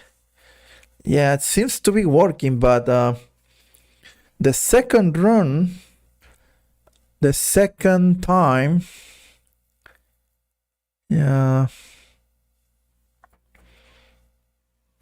that's the thing.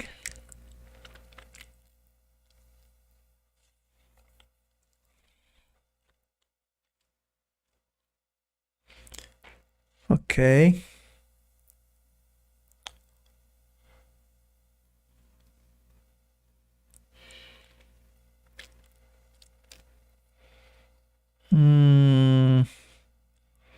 The first is 0, the second is 1. Yeah, I'm not doing something right here, because I am skipping one value. It should be 0, 1, 1, 0 the first time, 1 is the next one. I'm forcing 1. Maybe I don't need to force anything. But my fear is this. So this is my issue. Okay. Unless current is 1, but that's going to bring me back to the first element is going to be 0 anyway.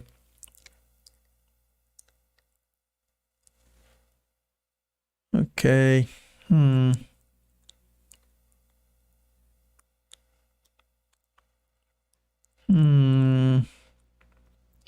Okay, let's think about this. I'm closer because I'm just doing a function. So I'm closer in the sense that I'm missing a 0 and a 1. And he said that I actually need those two values. Those are not optional.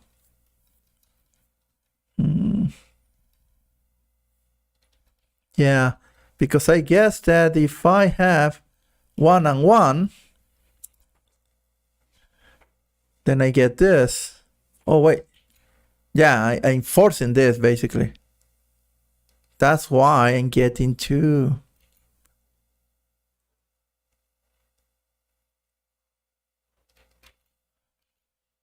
Okay, so the Fibonacci numbers are... Come on. 0, 1, 1, 2. The first one is 0. Then is 1. Then is 1 again. Yeah, I think I'm wasting way too much time here. Should I just see the answer? I don't know. I think I'm close, but because I'm getting this.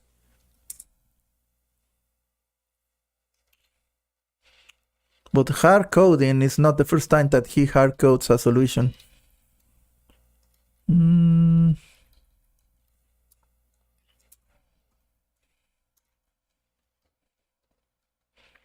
So this is not going to bode well anyway.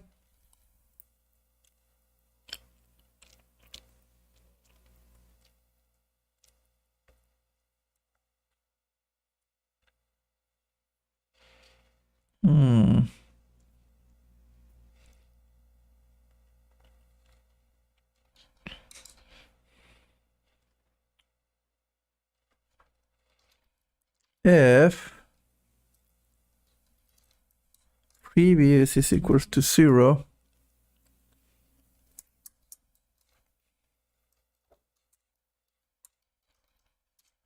then yield 0.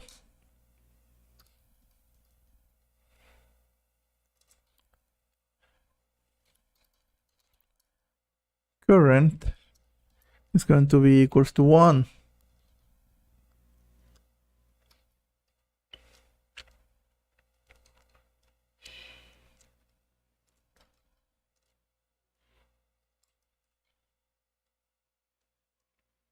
Is current going to be equals to 1? Well, I'm going to yield to 0, but before that, I need to make some changes here. Now, it will be if current is equals to 0, the current is plus equals to 1 to increase, and then yield 0. And then I'm going to hardcode another thing. LF current is equals to, oh, but that's the thing, to 1, and previous is also equals to 1. That's the condition I need, actually. I'm going to yield 1. Now, if current is equal to 0, but previous is equals, if current is equals to 1 and previous equals to 0, actually I should invert these two.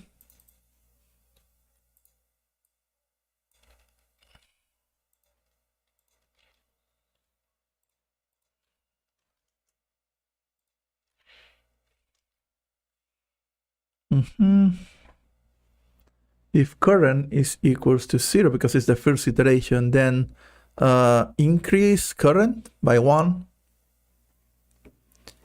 And now as if previous is equals to 0, because it's the first one, and current is equals to 1, yield 1 anyway. And before that, let's say previous is going to be equal to current.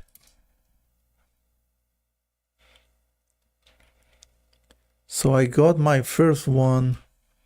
But if I do this,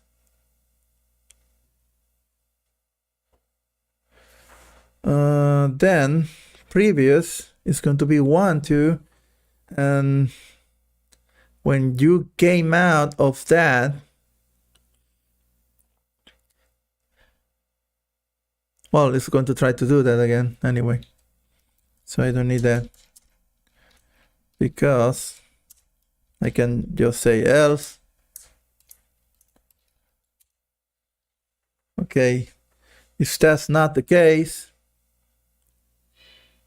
okay, should I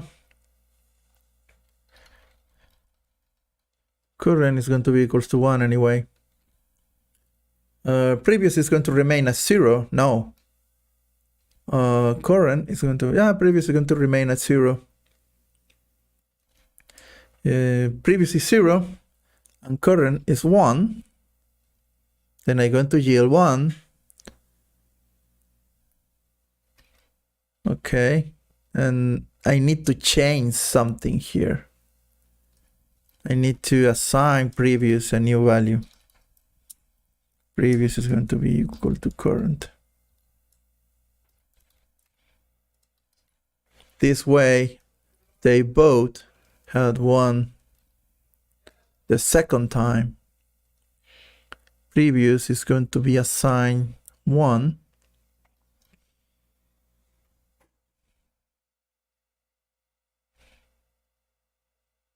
And that's it. Yes. I'm going to yield 1. I'm forcing a 1.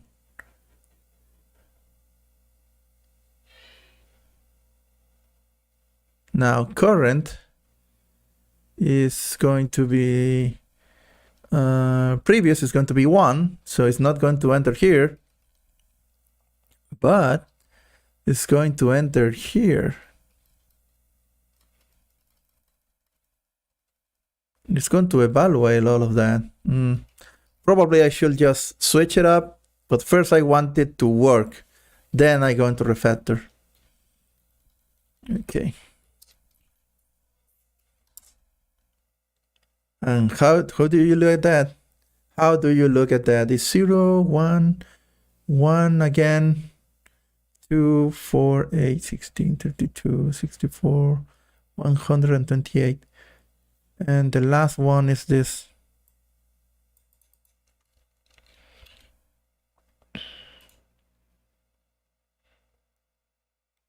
I cannot see it past, I guess I need to recheck the video. 20 is 67, 65. I don't think that's correct.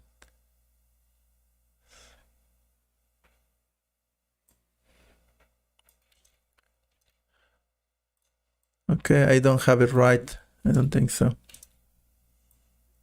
Okay, the first one is going to be 0, 1, 1, then 2. Now I'm getting 4. Why? I'm not doing this correctly. I'm skipping one number. Now I am adding up one extra number. 0, 1, 1, 2. But 2 plus 1, that's the thing. I have a bug right over here.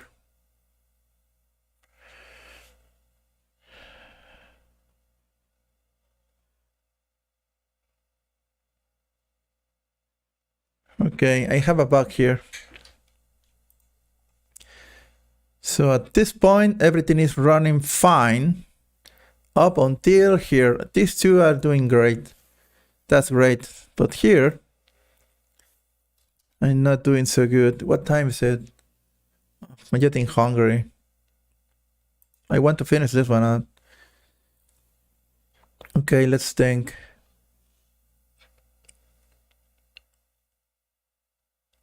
Yeah, this is just controlling the for loop. Don't worry about it.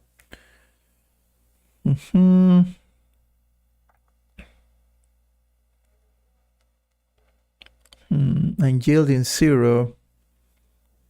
I'm yielding 1 here. If my current value is 0,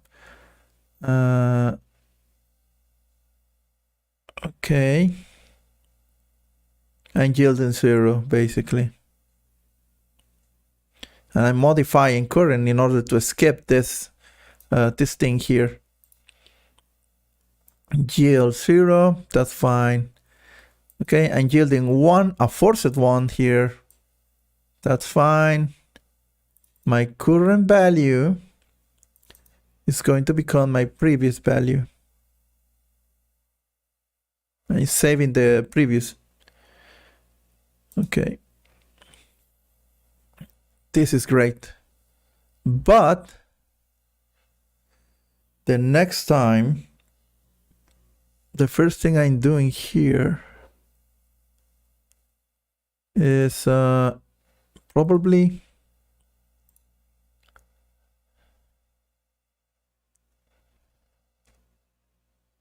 I need to do this because if I don't, previous is 0 and current now is going to be making current and previous are going to be the same.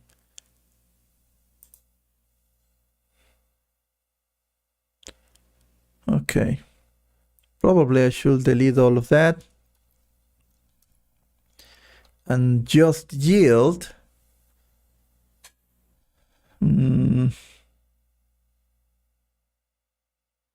If I yield previous, it's going to loop over all over again. But I might like to see that. Yeah, it's going to be stuck at 1. Okay. Now here, I need to, in previous, well, that's what I did basically. This, on previous, I'm assigning to previous the current value.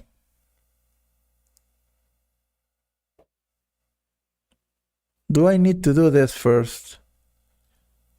That's a good question. Well, yeah. No, I don't think so. Because I already did up here. So probably I just need to increment current first.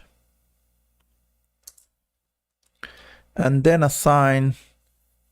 No, but I'm not. No, that's not going to work. I don't think so.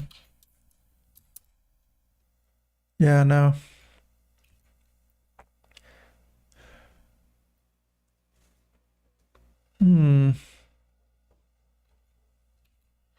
Yeah, no, I'm not. And this is skipping 1 number.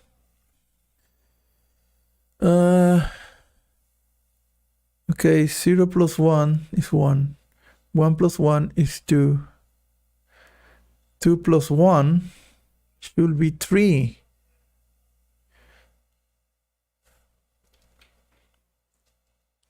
Zero.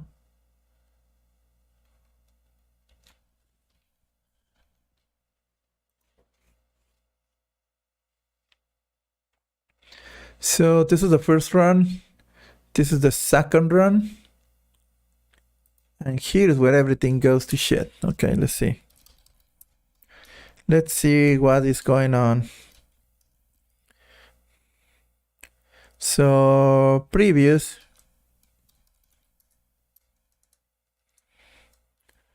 is going to be equals to previous.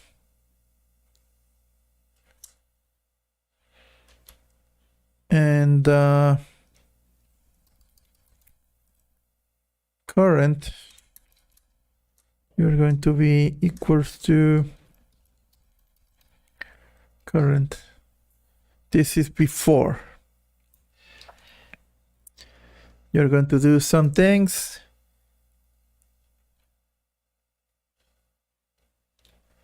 Well, that's before.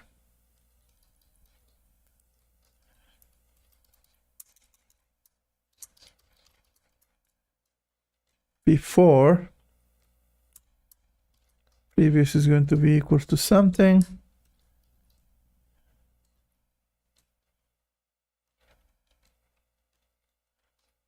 And the after.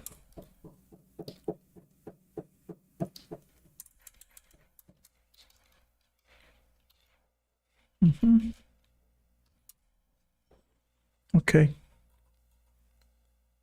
Okay, oh, that's funny because 0 and the first 0 and the first 1 don't have those messages. But here is where I have my issue.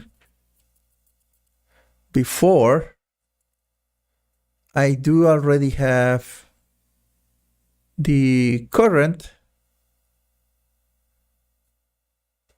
value as 1 and the previous value is 1 too. But after the increment, now my previous value is going to be 1 and the current value is going to be 2. Now that's fine, but why the hell on this, on the 1, 2, 3, on the 4th iteration, my previous value is 1, my current value is 2. I'm saving current into previous, so I'm getting 2.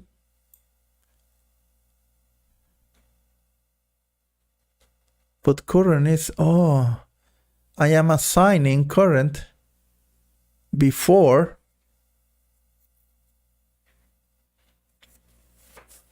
Yeah, I don't know what's going on here, but I believe the order of the increments are messing me up. But if I do this,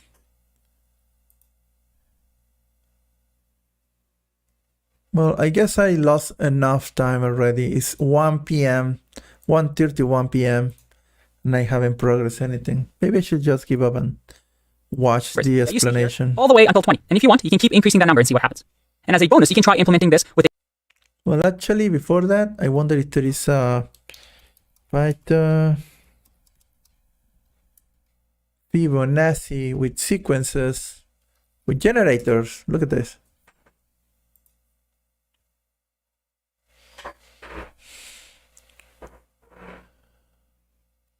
Yeah, I guess.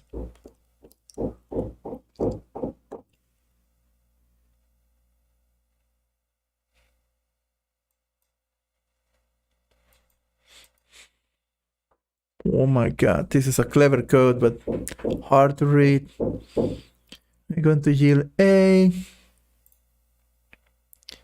Can I do something else after yielding? Look at this. This is interesting.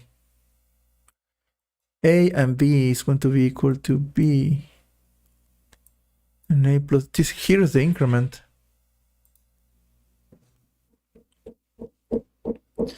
So I can yield first and then do the math. That's a really good tip, actually.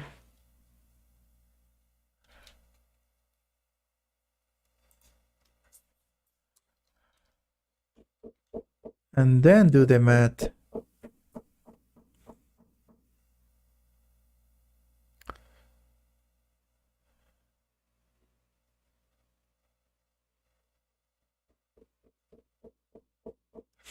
Yeah, because it's pausing.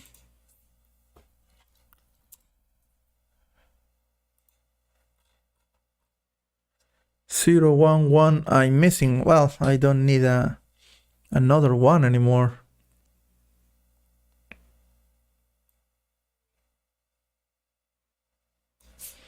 Actually, I don't think I need this anymore.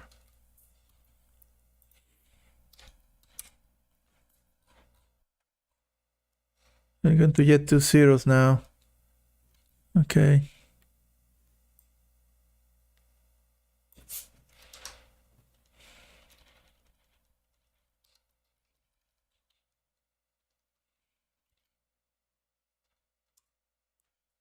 Yeah, it's not coming. Well, I'm just going to watch the answer anyway. list as well. So it displays in a giant list as well. Pause the video if you want here. Otherwise, I'm going to keep going with the answer. First, what we want to do is say A is going to equal to 0 and B is equal to 1. So A and B are going to be the start of... Why A and B? Dude? Now in here, we're going to use the range generator to loop these number of times that we're going to provide the function. Now in here, first, I want B to now, or A to now equal whatever B was, which is 1, and B to be whatever the next number is. Remember the rule with Fibonacci. We add the first two numbers to get the third number. So we have A, B to get the next number, then A, B to get the next number, and then A, B to get the next number. So the first thing I want to do is to actually yield the value. Say, hey, just give me whatever A is, and then pause the function until the next part. After that, after the for loop goes to the next part, I'm going to say I want A to equal B, and I want B to equal A plus B. Let's see if that makes sense. I'm saying, hey, return or yield A from this list. So it'll... Yeah, that's the thing that I'm missing. I didn't think about this through. So I am storing the previous. The first one is A, okay. Now, this is the previous value, A. B. 0 at first. Then I want you to make A equal to 1 now because we're moving over. And then I want B to equal 1 because A has turned into 1. And then the 1 previously. So B becomes 2. If we look over here, that's what we want. We have A and B here, and then we want... Okay, let's try that then. I don't need these things. Yeah, I was close, but not close enough, I guess. So what he's doing here, and yield them first. So I need my well, actually, he's starting out with 1. Okay, so my after yielding, I'm going to store inside previous my current value. And now current, well, he's basically doing a plus equals, isn't it? Yeah, it's a plus equals.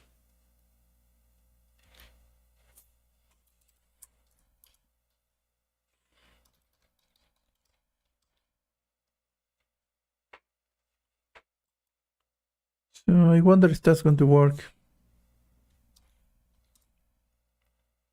Not really. I'm getting 0, 1, 2, 4, 8, 18. Well, okay, let's keep watching. 1 previously. So B becomes 2. If we look over here, that's what we want. We have A and B here, and then we want to move over just 1, like this. So B should still be 1. So what we might want to do here is to actually not modify A until we're able to do A plus B. So how can we do this? Well, we can simply say, let's say a temporary variable, and this temp is going to hold on to whatever A was when we get here, which is 0. And then we're going to modify A to equal 1. And then B is going to be, instead of A plus B, will be temp, which is 0, plus whatever. Oh, okay, so that's how he's escaping that. I guess it makes sense.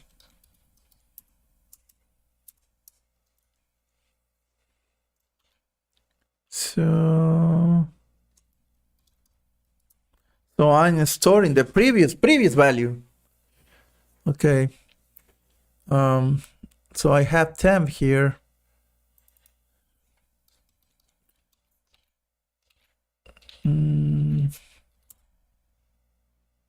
That's it. Oh my god. Well, I didn't solve it on my own, so I guess it's not really a victory. B was originally, which is 1. I know this can get confusing. You might want to pause here or maybe print and see exactly what's happening. But hopefully our function works now. If now I do something like 4x in fib and give it, let's say, 100. And let's just print out the answer. So print x. And I run this. All right, look at that. I get all my Fibonacci numbers. Let's do 20 like we saw in the example. If I click run, I get 4181. So I'm at 19 because remember our count starts at 0. So technically here, if we want, we can do 21 here. Click run, and we should get 6765, which is what we get here. Very, very cool. But you can see how the number increases. But then again, oh wait, I have something else going on here. Yeah, this is what's contaminating me actually.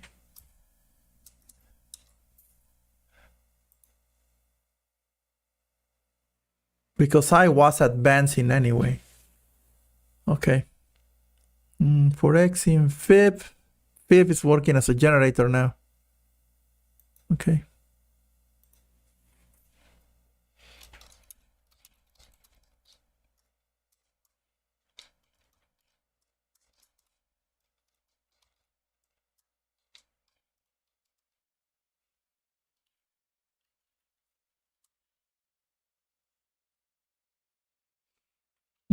Interesting. So that's why you can use generators here. So he created this function only. You don't really need to create a class and everything. I am overthinking things again. Okay. This is dramatically as we increase to 1,000. Now, if we were to do this in a list, it would look something like this. Let's copy here. Now, Fib2 with a list would mean that we have to add a list in here. And instead of yielding, we'll do result.append. And we're going to append whatever the A value is, which is the initial value. Okay. And then we're going to do the same thing we've done before. So instead of yield, we're now just appending to this list. And at the end, we just return the list result. Now, if I return this, let's say fib2, and give it 100, and I click run, let's comment out the original one with the generator. Well, we should probably print this, shouldn't we? So let's do print and click run. All right, that's a massive list. Now, if we were to do 1,000 here, you see that it's taking quite a bit of time. Yes, what if we do 10,000? Taking time. All right, it's definitely taking some time. And you can see over here how hard this is working. You know what? I'm going to stop it and go back to our generator way. So let's do 10,000 here. Let's see how 10,000 looks with a generator. Well, it's way faster. Hard, but I'm not keeping any of this in memory. We're taking it one by one, and I can act upon it. In our case, just printing it one by one. Okay. Now, this is a common interview question. It's actually a little bit unnecessarily confusing, I think. Yeah. But it does demonstrate the power of generators. You might have to watch this video a couple of times, but hopefully, by now, you're feeling a little bit comfortable with using ranges and how we can improve performance using generators. I'll see you in the next one. Bye-bye. Okay.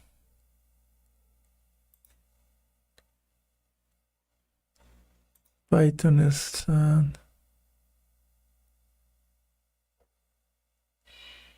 oh yeah, no, I didn't finish that. Python exercises. Oh no. Okay, so I may like to take a break now. I need to get something to eat. I need to restore the system anyway, so okay. And I'm going to go back, and obviously I need to check out decorators, generators, probably error handling, because it's not a error handling. I have been using error handling for years now, but Python way of mixing while loops with error handling is new to me, so I may like to practice that one. Is somebody knocking? But anyway, what? Okay, what's this? We updated our terms of service.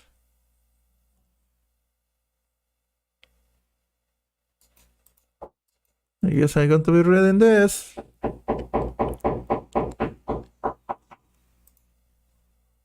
Now what? Terms of service.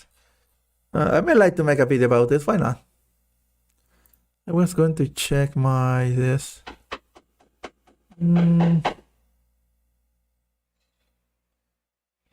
Okay, well, I'm going to take a break. I'm going to get something to eat.